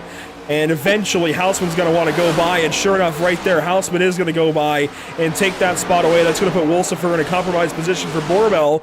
Borbell pulls up, is not able to go by just yet, so they'll hold the 2 car at bay for now.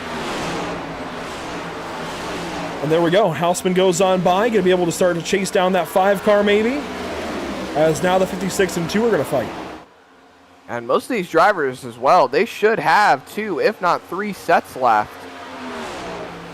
So there's a lot of potential in case there is a green-white checkered or there's a late race run where they want to slap some new tires on that car and put themselves in a way better spot. So, well, maybe not 3 sets, maybe 1 or 2 sets still left over. Oh, hard in the wall is wall. Wolsifer. Here comes Borbell on the inside. That's going to be a decent passing opportunity. No, pulls back in line. And the next level, number 2, will have to wait for another opportunity at 3rd place. This is the closest battle on the racetrack, by the way. Yes, everybody's about equidistant behind them, around a half second apart, but this is the closest fight, the best fight, as our leaders approach the slow 75 of Johnny Wood Jr., who's been in the wall, had to take repairs and now get back on the racetrack. Here's a look at the 75 car, way on the inside of the track, giving up all kinds of time and letting the leaders go by. Yeah, he's going to take that access road right there. The warm-up lanes, as they like to call it. You know, Andrew, fun fact, for the longest time, that entire section of Indianapolis was actually grass. And it wasn't until the cars started getting a lot faster and the cars started developing a little bit more and NASCAR started coming into the fold. That's when Indianapolis finally added its famous warm-up lane. There you go. Yeah, I know this place didn't have them so many years ago, but glad we do now. They provide that opportunity to get a car out of the way if needed. Back on board with Stephen Borbell trying to chase down trying to chase down Richard Wolsifer in the 56 car. About 35 laps to go. It'll be 36 the next time by the stripe. You see the sun getting lower in the sky behind turn 4. Weather conditions haven't changed much. 73 in the air, 85 on track. It's about what we've had all day long. So a calm day, cooling down a little bit as the afternoon progresses. In fact, that was in the 90s earlier, so to see it down to 85, yeah, it provides a little bit of a change, but the shaded sections of the track is what's really going to help these drivers out right now. And we should be able to wrap this race up before that sun sets too much. We don't have lights here in Indianapolis, so got to get the racing in somehow. Battle progressing here. Jamie Plord won the fight over Evan Patynko for the 6th position. Patynko's now fallen back to the 91 of Hernandez, and Hernandez would like to go by if possible. See the different lines chosen and the draft trying to be broken from Patynko to Hernandez. You see Brendan Maddox there in tow. We've also got Dustin Stallings trying to race with William. Oh, Hernandez! That was a catch. That was down low. Very close to the attenuator right there as well. Pulls back in line behind the 8 car. Yeah, for sure. Here's Stallings, who was up front at one point in this race and has since really fallen down the order to 11th position. Racing with William Maddox and Maddox Graphics on the back end of that 33 car.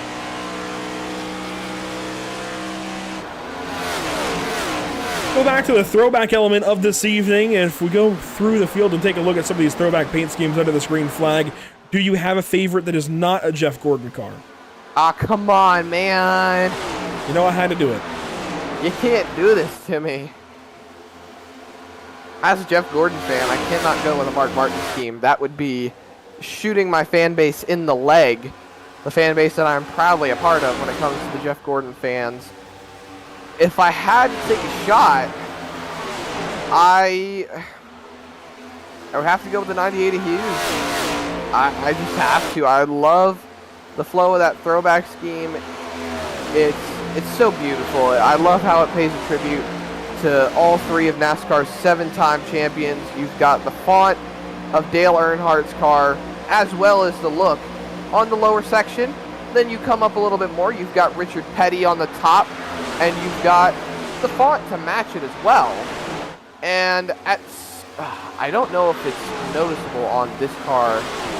They had, if I'm not mistaken, they had Jimmy Johnson's font, the Hendrick font that he had on his car for the numbers. Whoa, Patynko! Patynko in the background. Hard on the inside wall.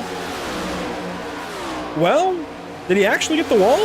Oh, he did. Look at that damage on that car. On That the is right definitely- side. The left side looks okay. We're going to have to get a replay.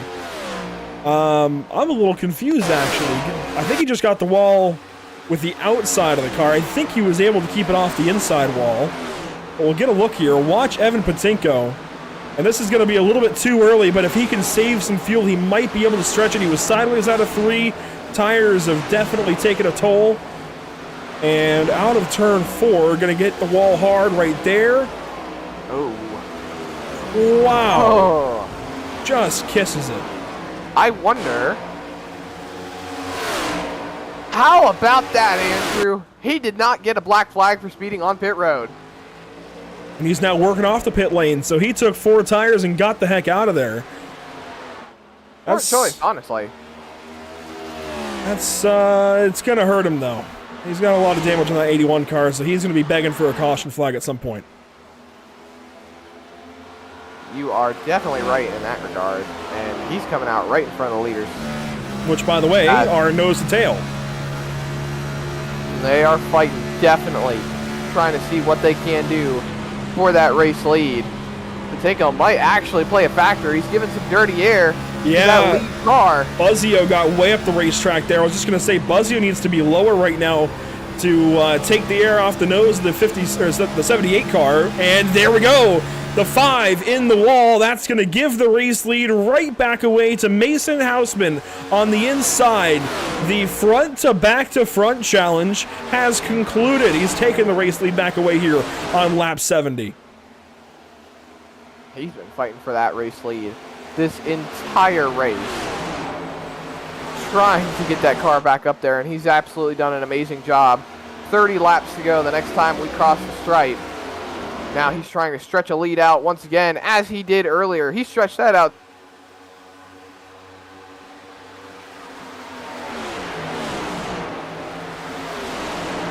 Want to give a nod, by the way, to Mason Housman. He has got 3 wins on the season. Everybody else has single-digit wins.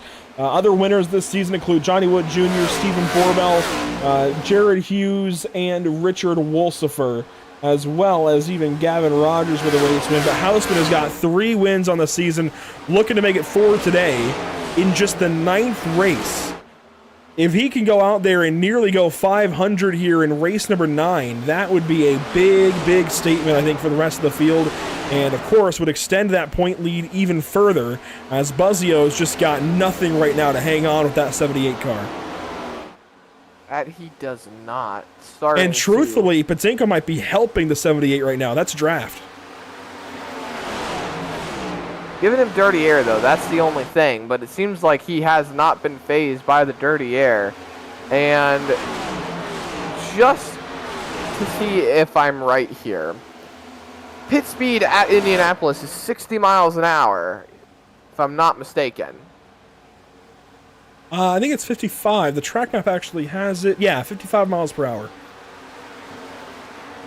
When Patynko hit the pit line, he was at 61 miles per hour. Got it load up enough that it did not give him a speeding penalty. For those who don't know, when you enter pit road and when you are on pit road, there are timing lines individually. So NASCAR determines speeding by how quickly you reach that next timing line. And if you reach it too quickly, then they determine that you are speeding. And I guess he got that car load up enough that he did not hit that next timing line too quickly to where the sim would have determined that he was speeding. Really quickly, pit stop there for the 98 of Hughes. So that is the first pit stop from a leader that we've seen as Housman tries to work on Patynko. Patynko is hanging on here to the end of the lead lap. So this is a very important fight for him to stay on the lead lap in case a caution comes out, because he can try and take advantage of the fact that he's still on the lead lap but is already pitted and stay out for a caution flag and get track position back. As there you go. Yeah, there's Hughes, fresh off the pit lane. So this is going to be a very big issue. A very big issue for Housman, that he's going to have to contend with all these guys who are pitting inside the top 10 and still coming out right in front of him. And now he's got dirty air in both lanes, so not just the inside, but on the outside line as well.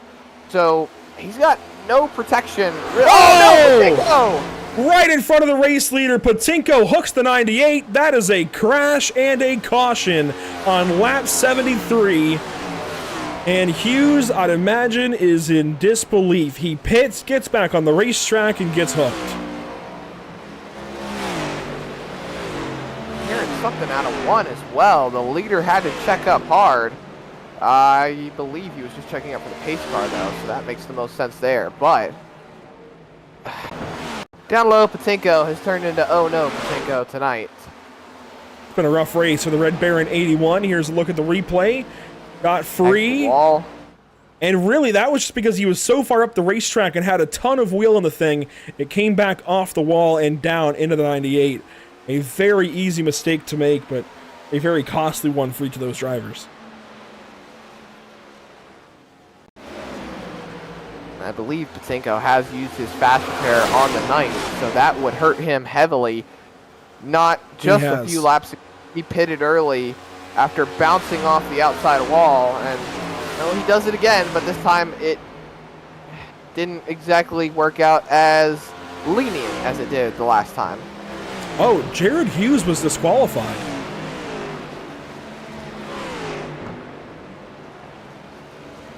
I don't think he was. He's listed now 17th spot, 75 laps down. For some reason here, he was disqualified. Jared Hughes is not shown the disqualification. He is shown the pit for repair flag at the moment. He has towed it to the pit lane. I'm telling you, timing and scoring has him 17th, and it wouldn't be doing so. Here's the ticker. 17th, 75 laps down. That is indicative in every way of a disqualification. Unsure as to why. That's the interesting thing, though, because Race Control has not scored him as disqualified, and there is nothing showing that he has been given a disqualification. He's currently sitting 2 laps down. He's in the pit lane. My timing and scoring is still showing him 2 laps down. So I'm very, very confused. 3-wide race off the pit lane while we're wondering about the Hughes situation. And of course, this is in the fuel window. This is right at 25 laps complete in stage number 3. I think we'll get clarification soon, maybe, on the Hughes situation. It's really odd. ATVO timing and scoring has him dead last, 75, now 76 laps down, which again would be indicative of a disqualification. We are checking with Race Control to figure out if there is a disqualification at the moment, waiting to hear a reply in that regard. But I couldn't see why he is being scored in that regard. Like I said, my timing and scoring that I'm seeing is showing him 2 laps down, sitting in the pit lane, and he has manually taken that car behind the wall, and I have gotten clarification from Race Control. He has not been DQ'd. It was just the pit for repair flag. So it looks like timing and scoring on our end is just reading it differently for some reason. Not sure as to why, but as I stated, he has taken that car behind the wall. He is out of the race, and I'm sure he is not very happy in the slightest. Evan Patynko also has a pit for repair flag, so he's going to be pitting to fix that car, but it looks like he's pulling over, and I think he's going to be done for the night as well. Unsure. This is pretty odd. Evan has just parked the car in entry of pit lane all of a sudden. And hear it idling. And here he'll pull away. Maybe he was waiting on somebody. Yeah, he was waiting on somebody to pass him so that he could go back into the pits. Otherwise, he would have had a passing under caution. And you really don't need that when you've already got a flag saying that you have too much damage. You can't be on the racetrack. Well, we're going to work lap 76 here under caution, and we've had some bizarre circumstances unfold. But next up for us, the Pit Stop TV, we are off to Australia, the Phillip Island Circuit. for the North American Racing League and Maradness. This will be the 6th round of 6 this season and the 2nd endurance race of the season. We'll have a 50-minute sprint race followed by a 2-hour endurance race, an endurance round overall, some 3 hours of points paid driving. It's going to be a lot of fun for us for sure. You got to tune in on Saturday at 2 p.m. Eastern and check in with us for a Saturday afternoon affair. Then Sunday, we go racing at Richmond Raceway. Short track racing again with the Icon Cup Series. That's going to be a lot of fun. Haven't been short track racing with them in a while, since June, in fact, at Iowa. And we weren't even there for the broadcast. So this will be a lot of fun with them as we go short track racing at Richmond. Then, of course, we go dirt track racing here with the BRB Buttkicker Cup Series at Eldora. All of these broadcasts can be found on our social media platforms, Facebook, YouTube, and Twitch for streaming, Instagram, and X. Or supplementary, how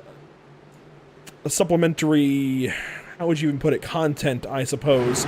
But we are going to go back green flag with that in mind. 24 laps ago at the Indianapolis Motor Speedway. Fuel not a concern. We are back green at Indy.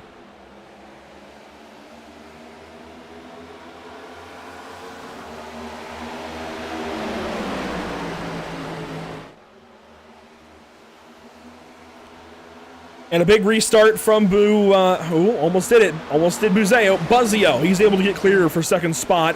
Single file, we work off of turn number 2. Hernandez on the inside of Maddox. That's going to be a fun fight down the backstretch. They run side by side. Hernandez with the draft, Maddox with the push. Almost looking like a 2005 Super Speedway race. You got a line on the top and a line on the bottom, separating into 2 separate packs. Most of these drivers have gotten single file. We got to move now for third. Wolsifer through to the 3rd spot and gets the wall a little bit. William Maddox also got the fence. He's going to fall back to Carl Pooler and Johnny Wood Jr. Lots of cars back there who are laps down, so there's not too much of a fight in regards to losing track position. Speaking of cars who are laps down, Evan Patynko's gotten that car back out on track. He's gotten the damage mitigated, but he is still 1 lap down as we see these drivers still fighting for that top 3 position. Wolsifer falls in line, now in front of Borbel once again. The leader's starting to check out from the rest of the field. And Borbel up the racetrack a little bit there, trying to get the clean air maybe, and hook the corner. Does so nicely, pulls back up on the back end of the 56 car. And Jamie Plord is in the top 5 for one of the first times all night long. Watch out for the 38 maybe, as there's a big hit to the inside wall for the 33. And attenuator! And a big crash. That's going to involve Bly, that's going to involve Smith. And somehow there's no caution yet. 4 cars are destroyed on the front stretch, and we're still green flag racing. Unbelievable. I would ask. And yep, there it is. Race Control has thrown the caution on their own to make sure that everyone is able to get things situated. Well, Andrew, we had been getting scared all night, and now it looks like our fears were finally answered. You know, I didn't exactly want them to be in the worst of ways. Pooler gets the wall, Maddox nowhere to go, and Pooler trying to save the race car, hits the attenuator right there, smashes had it back into the 23 car, and the 58 involved as well. Almost had it missed, absolutely ripped the toe link off of that car. What a hit. Oh, don't make me see the onboard, Andrew. Onboard inside the helmet. This is going to be a big hit. Oh! The hit from Smith was almost harder. Unbelievable. What been saying that hit. A lot tonight. He almost had it cleared too. That could have been. Oh, that could have been absolutely prevented there. See here, rolling through the short chute one more time, and then as we go into 4, there's the closing rate from the 33. The 71 misses the apex, washes up. There's He's just the along contact. for the ride. He brought it back right a little bit, was trying to get back on the track. Oh my gosh. No, Andrew, I feel incredibly bad for Richard Smith. He had been struggling with issues all night. He stayed in it. He has his sponsor watching the broadcast. shout out to them for being super committed to their driver as he fought through these issues, and unfortunately his night ended a little too early. You see the wrecks happening up in front. You can only hope to just stay in it and hope they stay down, and nowhere to go. That maybe could have stayed green if they had the wherewithal to go down pit lane. But, I mean, everything in your brain, we'll go on board with William Maddox, everything in your brain is telling you you've got to go back on the racetrack. You've got to stay on the racetrack. Keep this thing green. You're not thinking pit lane at that point in time. It doesn't necessarily come to you right away. I'll be honest, if I'm in their spot, I might have hooked the wheel right as well. I mean, it's your brain tells you get back on the racetrack, even if you could get by with going down the pit lane and taking the penalty. What a night for a lot of these drivers. Several cars back down the pit lane. Dakota Bly in the 58. Hey, Maddox stopped there on the front stretch, though. Is the case. Looking to see what's going on with Maddox. William Maddox has a black flag, but Brendan Maddox seems to be okay. He gets rolling here. I'm not too sure what happened there.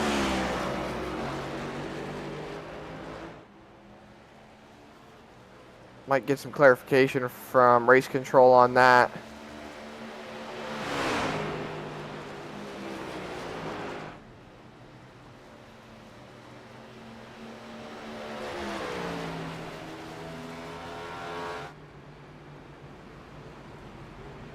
Well, you know who this really benefits? Who's that? Evan Patynko.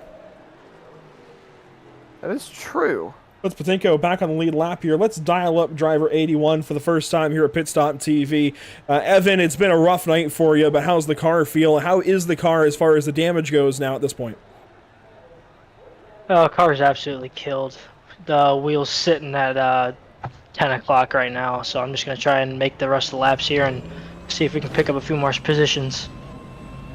They are starting to drop like flies. Big crash there out of turn 4. I mean, is there anything you can do to be close enough but also avoid that, or is it just going to be kind of riding on your own and hoping? It's definitely going to be riding on my own and hoping. Back on the lead lap, so I mean, anything's possible. If we get a crash fest here, I can maybe get most of the damage taken care of, and we'll see. And how about this point situation for you and Jamie Plord? You come into tonight 6 points apart. It seems like Plord has kind of outscored you in the stage points. Obviously, tonight's kind of gone the wrong way for you. What can you do at Eldora then, maybe, as I believe it's going to be a home race for you? Yeah, he's put together a good race. Haven't had much for him all night. Hopefully limit the damage tonight. I do have a dirt background, so hopefully that helps me next week. Well, best of luck here, and we're pulling for car 81, hopefully to get back in this thing. We'll have to wait and see. Appreciate it, thanks. Dakota Bly blindsided in that crash, and the drivers are already chatting about the incident and different ways they feel about it, but we have doubled up, and we can see where everybody chose here. So Housman shoes is inside, Wolfsburg shoes is outside. Those are teammates on the front row. Then you've got Buzzeo and Borbell alongside one another, and they are in the same chat, so it looks like they're working together. You've got the 8 car of Brendan Maddox in 5th, the 38 of Jamie Plord in 6th, and you can kind of see where everybody was thinking in their lines here. You know, Andrew, you could say Dakota Bly was unfortunately Bly-sided. But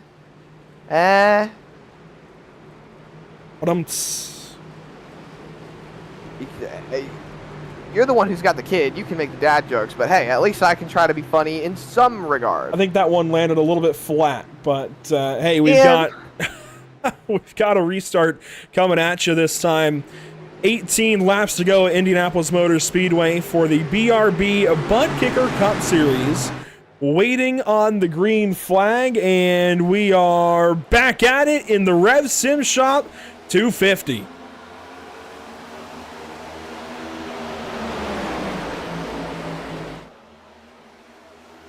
Buzzeo and Wolsifer side by side. Wolsifer chose that outside line. Buzzeo chose inside. I'm surprised there wasn't more of a teammate restart between the Limitless drivers up front.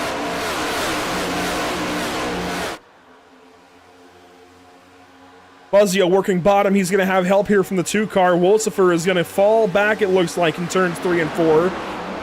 And sure enough, well, he just gets in line there ahead of the 2 car of Borbell. What a move there. These drivers are not holding back, Andrew. We've got 17 laps to go as we cross the line. Buzzeo gets the wall. Contact. Buzzeo got the wall. Wolsifer has to get out of the gas and made contact with the back end of the 5 car. And there's a big block. Wolsifer is going to get turned around. Maybe. What a catch! Unbelievable! Carbon copy of what happened earlier on in the race, but this time he caught it. Hits the wall there. No, Hernandez! The 91 is destroyed. And he's already used his fast repair, I believe, as well. So that car is destroyed off the racing surface. No caution. And Hernandez is not happy over the radio at the moment. On board with him here, out of Texas. Bonehead move, as it was referred to as.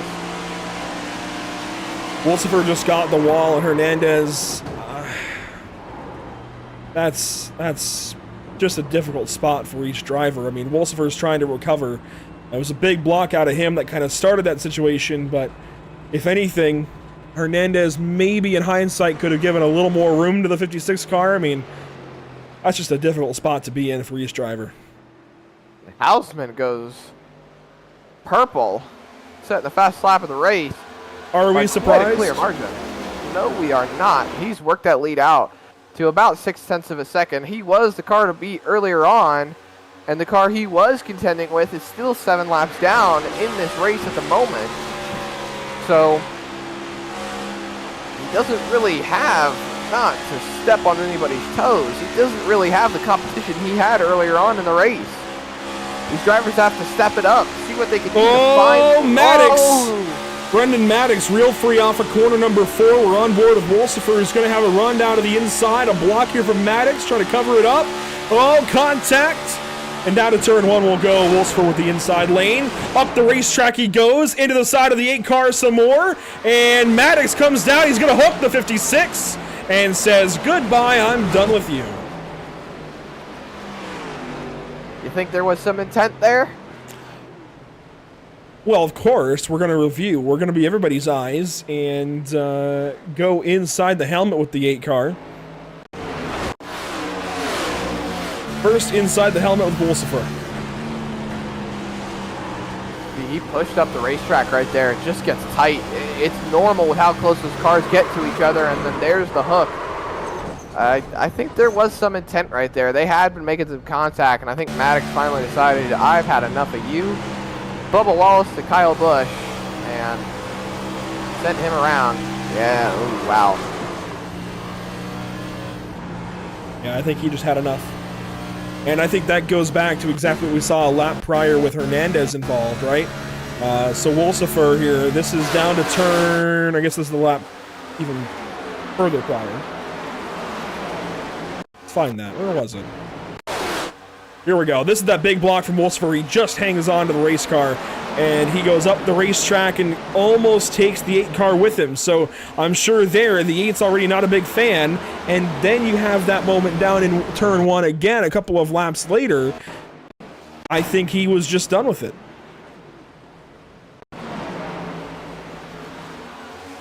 Now, is that justified? I don't know.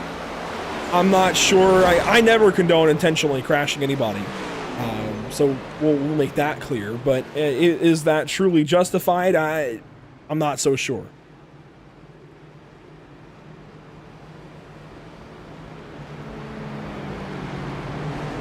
I'm going to agree with you. I never justify intentional wrecking as well. We'll see if race control... Getting word from them now. Race control steps in on it. Race control has effectively decided that further review will take place of this incident after the race. and there will be some judgment handed down post-tense. So nothing truly to look at the moment.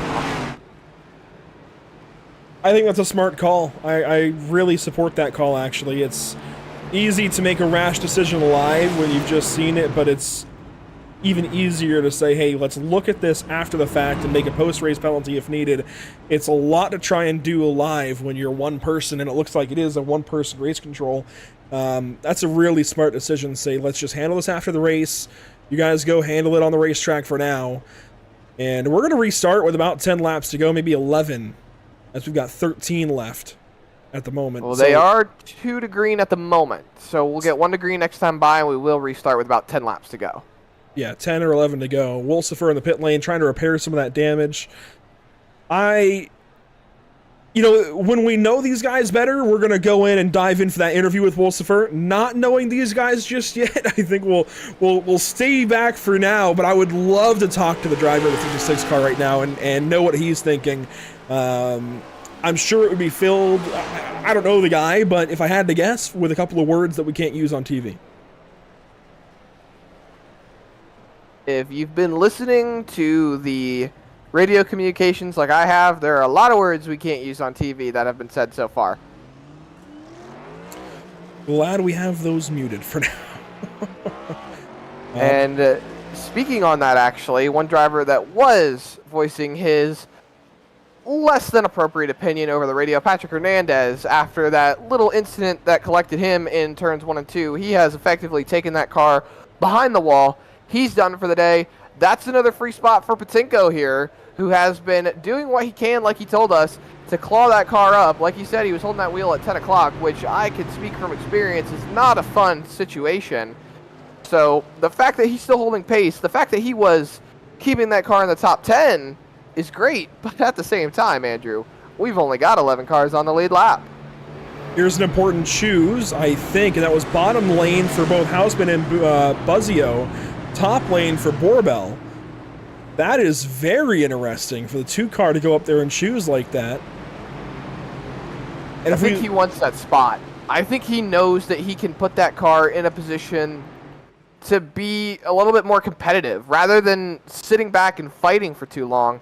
Not to mention, even if he does not get a good restart, he still has the opportunity to fall in line and keep hold of the position that he had, since everyone has been roughly spacing out throughout the race. And if we look at team affiliations here, Stephen Borbell with the Next Level Racing moniker next to his name, Buzzeo with the same thing, they're teammates. I'm really surprised here that Borbell went up top. We'll see how it works out. I don't know. Well, Stallings, Andrew, though. How about Stallings up to 4th with that choose? he is. Good to see him back up there, and I was going to say, we don't seem to have the answers for ourselves, so we can let the YouTube chat decide. Who do you think is going to be able to make sure that they can put themselves in a winning position on this restart? Is Housman going to be able to get a good restart? Do we think Borbell is going to be able to find a way, or Borbell, excuse me, find a way to put that car out in front finally, and maybe take that Jeff Gordon scheme to victory lane at Indianapolis, which, speaking personally, I think it belongs. We'll have to wait and see. It's going to be Housman and Borbell, your front row. Buzzeo and Stallings, row number 2. Plord and Maddox, row number 3. William Maddox and Erickson, row number 4, as we come around and get the green flag this time by. This has been one hell of a race to kick off our relationship with the BRB Buttkicker Cup Series, and we're going to kick these boys in the butt one more time. 11 laps to go, green flag on the way. We are racing again in the Rev Sib Shop 250.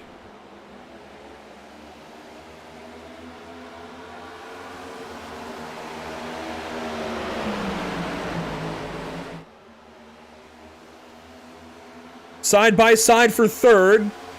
Borbell lost that spot right off the restart, and Adam Buzzeo goes right back through to 2nd. Watch Jamie Plord here on the restart. Yeah, but it looks like he was able to fall in line, keep that car in 3rd, not really losing too many spots. The problem here is now is that he's lost a lot of ground. The leaders are bumper to bumper up there, trying to find a way to see if they can get side by side, or at least the second place car is, as Mason is just pulling away once again. We've seen some support tonight as everyone thinks this is his race to lose. Really, 10 laps to go. Looks like the top 6 cars have broken away from everybody else. So now, Andrew, it really comes down to, do these drivers decide that it's time to start working together a little bit, see if they can use the draft to catch the leader of the 78, or do we think, start fighting? You're getting into the closing laps. It's time to get that track. It's time to get those points. Well, you've got teammates second, third, and fourth, so they are absolutely going to try and gang up here on the 78 if they can. Whoa, William Maddox, a big block into the corner. He's going to go all the way to the wall, and he is not happy with Wolsifer. He's going to drive him down to the grass again. I think the sentiment from Brendan Maddox is shared by William Maddox right now. Buzzeo, though, right back within a 10.5 or so of the race leader. Plord, that time, fastest from 4th. The draft has been playing one heck of a factor for these drivers that have been trying to keep up with the 78 tonight. You can see from the blimp cam, look at how close they all are to each other. There's a run coming off of turn number 2. Do we see anybody trying to take a look going into turn number 3? I don't think they're close enough. Gonna fall back in. I don't think this race is decided yet. It is not. It is not over until we see that checkered flag. Whether it be the caution or the checkered flag, this race will end after the white flag is shown. We see everybody following themselves to the wall. Oh, we've already seen one bump and run attempt on the 78 car, I believe, by Johnny Wood Jr. It didn't go very well, although, Plord gets a shot there to turn 1. Maddox went fastest from 6th place. He's pulling up on this train, and here we go. A move from Dustin Stallings to the inside. It's going to fall flat on its face. But we've already seen one bump and run attempt, right, on the 78 car down to turn 4 earlier in this race. If it can be a harder bump and run, maybe somebody can move him out of the way for this race win if they can just get close enough. But you could end up sending the car to the wall, and I don't think anybody's going to like that. As we see Stallings go way up high, Maddox was going to take a look going into 3, but it looks like he thought better of it. And you see drivers now searching for grip, trying to find a way to see if there's any time that can be made to catch that 78, who has worked out to about a 0.3 of a second lead. But it's like a DRS train, really, Andrew. Everyone's so glued together that you can get a bit of a run, you can pull away a little bit, but with the amount of drag that is reduced by all of these cars so close together, nobody's really losing any time. Nobody's falling off, nobody's driving away, everyone's staying so close together. And Buzzeo is as close as he's been, as we see cars fighting in the background, just on the outskirts of the top 10. We see that 5 car inching closer and closer going into turn 3. William Maddox now trying to hang on for that 8th position. Oh, Patynko! Oh, no! Patynko takes a shot there at Matthew Erickson. What a move that was on the inside of turn 3. And Matthew Erickson now falls back from the 33 car who he was trying to pass.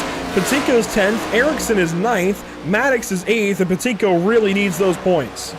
If I'm not mistaken, that wheel's still at 10 o'clock. Thereabouts. I'm surprised, very surprised by that move, but hey, we'll see if it works out as here comes the field off of turn number 2. Love that shot off the corner. Golly, it just shows the speed so well. This guy's flying by the racetrack.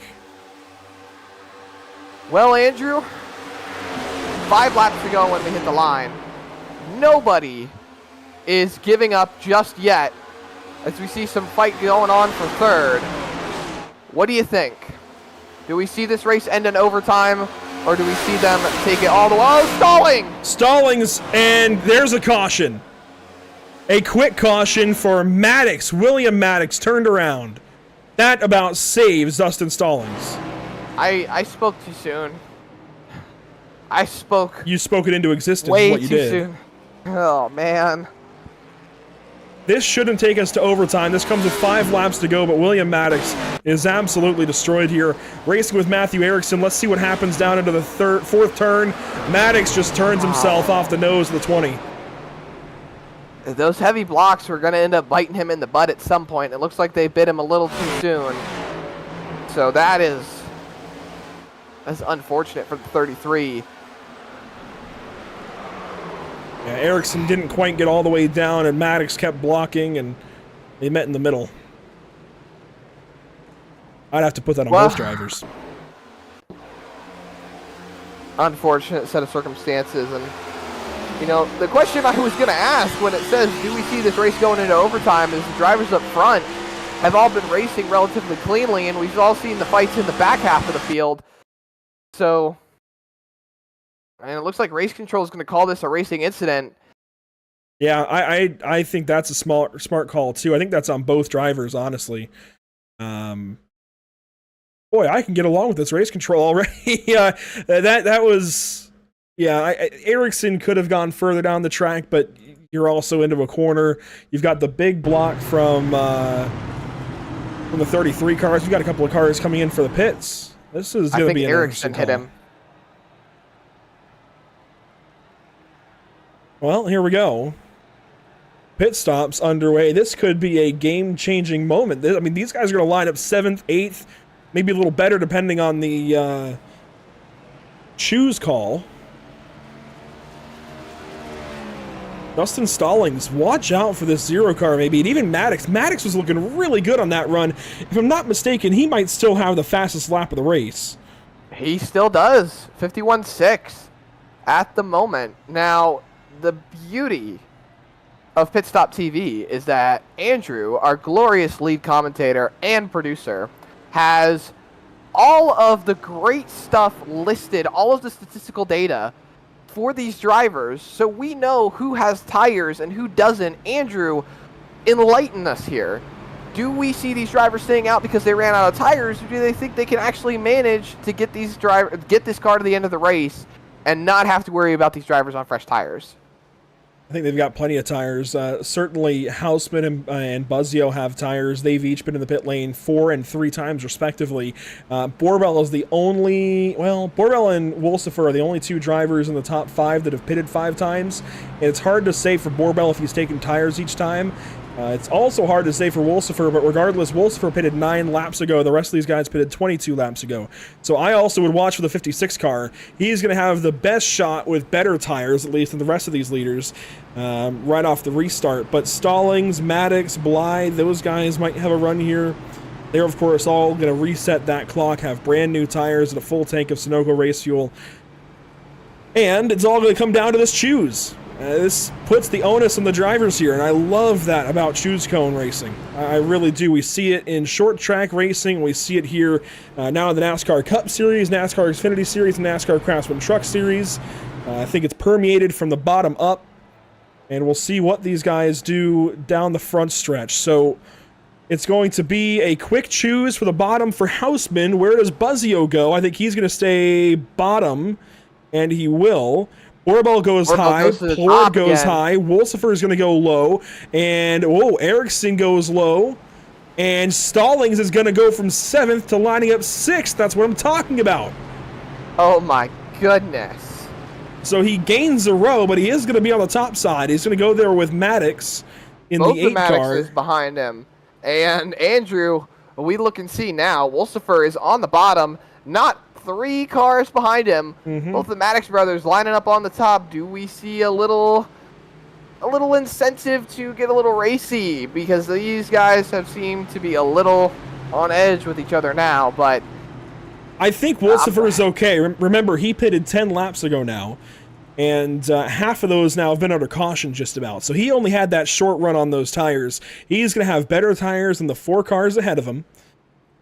That said, and he's been really good. I want to say that. That's why I think he's the best shot we have right now. But Stallings and Maddox, I think, are the next two best shots, and they could absolutely surprise us here and go for the race win. Housman, Buzzeo, Borbell, Plord, they're going to feel like sitting ducks. Housman is the only one who's going to get away here. He's only got to hang on for 2 laps. I think the rest of this race is up for grabs right now. If we reset and have another caution, another restart, that is where I think we're going to have a bit more racing going on. And we see Sam thinking that maybe Wolfsburg's damage is too much. I don't know. I in the draft, I think that car is still going to be worth it and still going to be viable in the draft. Hard to say. It really is. And the tough part is, especially in Borbell's position, you know, with the choose cone, it's so hard to figure out what you want to do. He was going to be a sitting duck regardless if he chose the bottom or the top, being the 3rd car in line, but the pace car is off. Natural attempt, Andrew. Green, white, checkered. We have not gone into overtime just yet. 2 laps to go. May as well be. Green flag back in the air.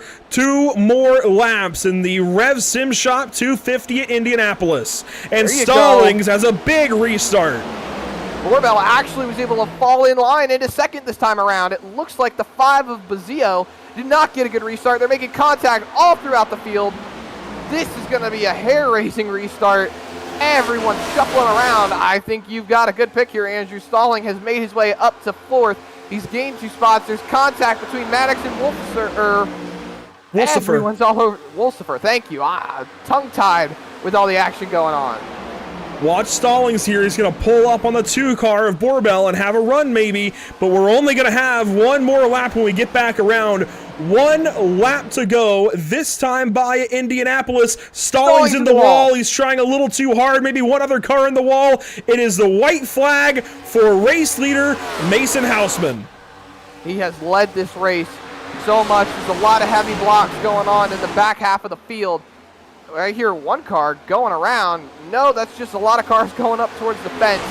They're so spread out back there, Andrew. Do we think that Buzzeo has some sort of shot to get up to that 78? Borbell has fallen back a little bit as well. He's fallen to 3rd. Stallings still in 4th. Maddox 5th. Plord in 6th. They're all too spread out, Andrew. I don't think there's any shot now. Housman through 3 into the short chute. He's only got 1 more corner to go. Turn 4 Indianapolis has been an important one. Around the final corner, and Mason Housman is going to drive away to a race win, the 4th on the season for driver 78. Race winner is Mason Housman at Indianapolis. And Buzzeo gave it his all. He went fastest on the final lap, but it's not enough. He runs the fastest lap of the race, all in vain, as Mason Housman goes to victory lane on the white flag, brought to you by Whiplash Simcams.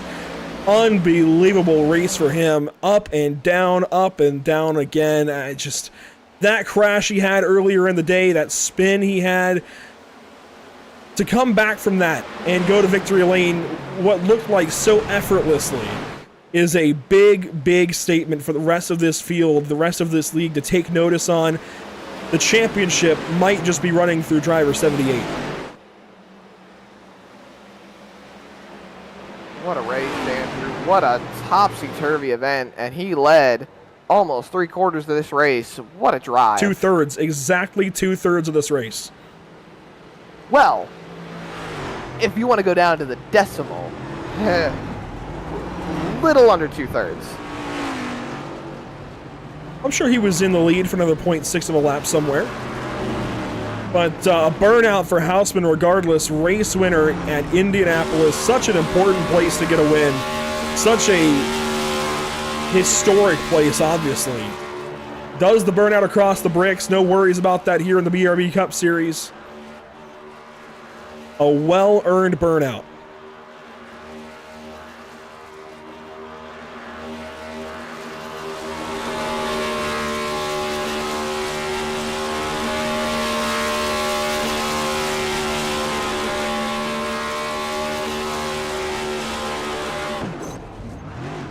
You know, our theme song that we've turned to is called Triumph Unleashed, and that's what's playing right now behind the broadcast. This is Triumph Unleashed for Mason Housman. Burning it down like that at Indianapolis, I think that fits. But we'll take a look back at the unofficial race results this evening from Indianapolis Motor Speedway. What a race it was, with Housman going to victory lane by just 2.25 tenths over Adam Buzzeo there at the line. Stephen Borbell third, Dustin Stallings, Brendan Maddox your top 5, Jamie Plord in the 6th spot. That is an important position for him to have over down low Patynko, who finishes 8th right behind Richard Wolsifer. And what a race that was to the line, separated by about a 0.5 of a second to the stripe. And Matthew Erickson and William Maddox complete your top 10. And then through the rest of the field, Dakota Bly, who had been involved in one of those early on wrecks, or actually not even early on wreck. He was one of the few cars involved in the incident where our fears were finally realized of hitting the alternator, or not the alternator, the attenuator. Oh my goodness, I'm just completely tongue-tied tonight. Johnny Wood Jr., first car, 1 lap down, but he ended up 5 laps down at the end of this race. Patrick Hernandez involved in one of those wrecks as well. Carl Pooler, Jared Hughes, Richard Smith, getting that car out on the racetrack and hanging tough for as long as he could. He fell 10 laps short from getting another spot, but great job by him to keep that car on the racetrack and, hopefully impress his sponsor by keeping committed to earning some points. Chad Bean, 96 laps down. Then Gavin Rogers made it into the race, but was the only car not to start. That'll do it for us this evening from Indianapolis as far as on-track action goes, but it's Mason Housman who wins Stage 1 and again wins the race. 4th time this season, Mason. Does it ever get old? No, not really. I will say that this one felt pretty good because, coming back from, I'm not going to say it was intentionally Johnny's fault, but it was a racing incident. Coming back from that incident, and then coming back and winning the race, it always feels great. When you get a burnout over those bricks, it means something different. Absolutely, everything just means a bit more here in Indianapolis. This is a big-time statement, though, I think, for the rest of the field. Now, 4 wins in just 9 races. You're nearly batting 500, which is an incredible thing to do in any racing series. We go to the dirt next week, though, at Eldora. Do you think you can keep this up? Do you think you can actually bat 500, or is it going to take another pavement race? I'll be honest. I love the dirt. I'm from Iowa. Dirt racing is my life. In these cars, Eldora is a different situation. I would definitely say my picks for the next week would be either like Jared or Richard, because Richard Wolsifer, they're both really good at that track. But I will be definitely trying my best, and I'm going to be putting the practice in this week. I would be saying I'll be fighting for 3rd for this next week. There you go, Mason Housman calling his shot. Maybe he comes home a couple spots higher, who knows? But 2/3 of this race led for you, Mason. Congratulations. I can tell we'll be talking to you a lot this season. Yes, thank you. And I do want to shout out the sponsors of the league, Buttkicker, Ideal Lease, and what's the pizza place? I forgot their name. I'm so sorry, guys. Sundance Pizza. Thank you. I want to thank my team, Carl and Richard. Richard made this beautiful paint, and Carl was always there. He's given their love. He's given the energy. And I also want to thank anybody watching. That's my friends, my family. I love you all. I appreciate it, and this one's for all of you guys. There you go. Winning for the fam. Congratulations, Mason. Again, I know we'll be talking to you a lot this season. Can't wait till the next time. And thank you guys for coming on. Absolutely appreciate being here. That's Mason Housman with the race win. A solid race win at that, Zach. 2nd place, though, Adam Buzzeo had a really solid day. He won Stage 2. He comes home 2nd. Adam Buzzeo, you did an absolutely outstanding job. Heck, you went fastest on the racetrack on the last lap and on old tires. Do you think you had something for that leader, or do you think you just only had 2nd place in it for you tonight? No, I think we had something for him, man. We kind of, that last restart there, we didn't get it's not that we got a bad start. The 2 outside guys got a push, and I didn't really get any help from behind, and it kind of kept me and my teammate Steven. We ended up side by side, which slowed my momentum down. I just didn't have time. I ran him down. I ran Mason down there those last 2 laps, but I just just didn't have enough time on that one. A little disappointed, but overall, great points day, great finish. Cool to have a next level 2 and 3. I know our other teammate had an unfortunate end of the night there, but overall, can't complain. Points are always a plus here at Indianapolis Motor Speedway, and you definitely pulled a lot of them tonight. Like Andrew said, you won the stage 2, and you were able to keep that car in prime contention for the win all night long. Do you think at some point there was something in the back of your head saying, okay, he just wrecked out, I think this is my race now? Yeah, I think when I had that lead and Johnny Wood had some trouble, when I had control of the race, I felt really, really confident about it. And then I think it was, what was it there? It would have been that longer run to start stage 3. I don't know if I was a little too aggressive in the beginning with my tires or what, but I fell off, and that's once Mason got ahead of me. Like I told you guys earlier, that clean air, man, it makes such a big difference. And I knew it was going to be an uphill battle once we lost that track position up front, but it's one of those things, man. I didn't come in here super confident, so to finish P2, I'm pretty happy with it. Clean air, always a premium for these next question before we hop out of here with you. Do you feel any more confident then? As you said, you didn't feel the most confident rolling into tonight. You still brought it home P2. Does that raise your confidence level going into Eldora next week? Nothing raises my confidence level for Eldora next week. I'm not a dirt racer. I did pretty good there last season when we ran it, but gonna have to put in some practice for sure. But from one asphalt racer to another, I can't blame you from not being confident about dirt racing, especially in these cars. But congratulations once again on your second place finish. Did an outstanding job tonight. Sucks you couldn't get that win, but we hope to see you next week. Oh, you'll see me next week. Real quick, I just want to give a couple shout outs. First of all, shout out to you guys up in the booth for Pit Stop TV. Super excited to have you guys on board. Only heard positive things from people that were watching tonight, so thank you guys so much for partnering with us and trying to grow the league. I want to thank our partners, Sundance Pizza, Buttkicker, Ideal East and Ascendance Truck Sales. Thank my teammates, and thank my wife, Julie. Well, that is some great people to shout out to. Congratulations once again on your second place finish. All right, man. Thanks. Absolutely, and nice to hear that there's only positive things about Pit Stop TV. I know Andrew does a lot of hard work behind the scenes, and I'm sure he's always happy to hear when someone has a great thing to say about Pit Stop TV. But Andrew, looks like you got one more person ready to talk to you. That we do. It's Stephen Borbell with the third place at the end of the day. And Stephen, it was kind of an up and down day for you at the start. A couple of big issues. What was going on there early in the race?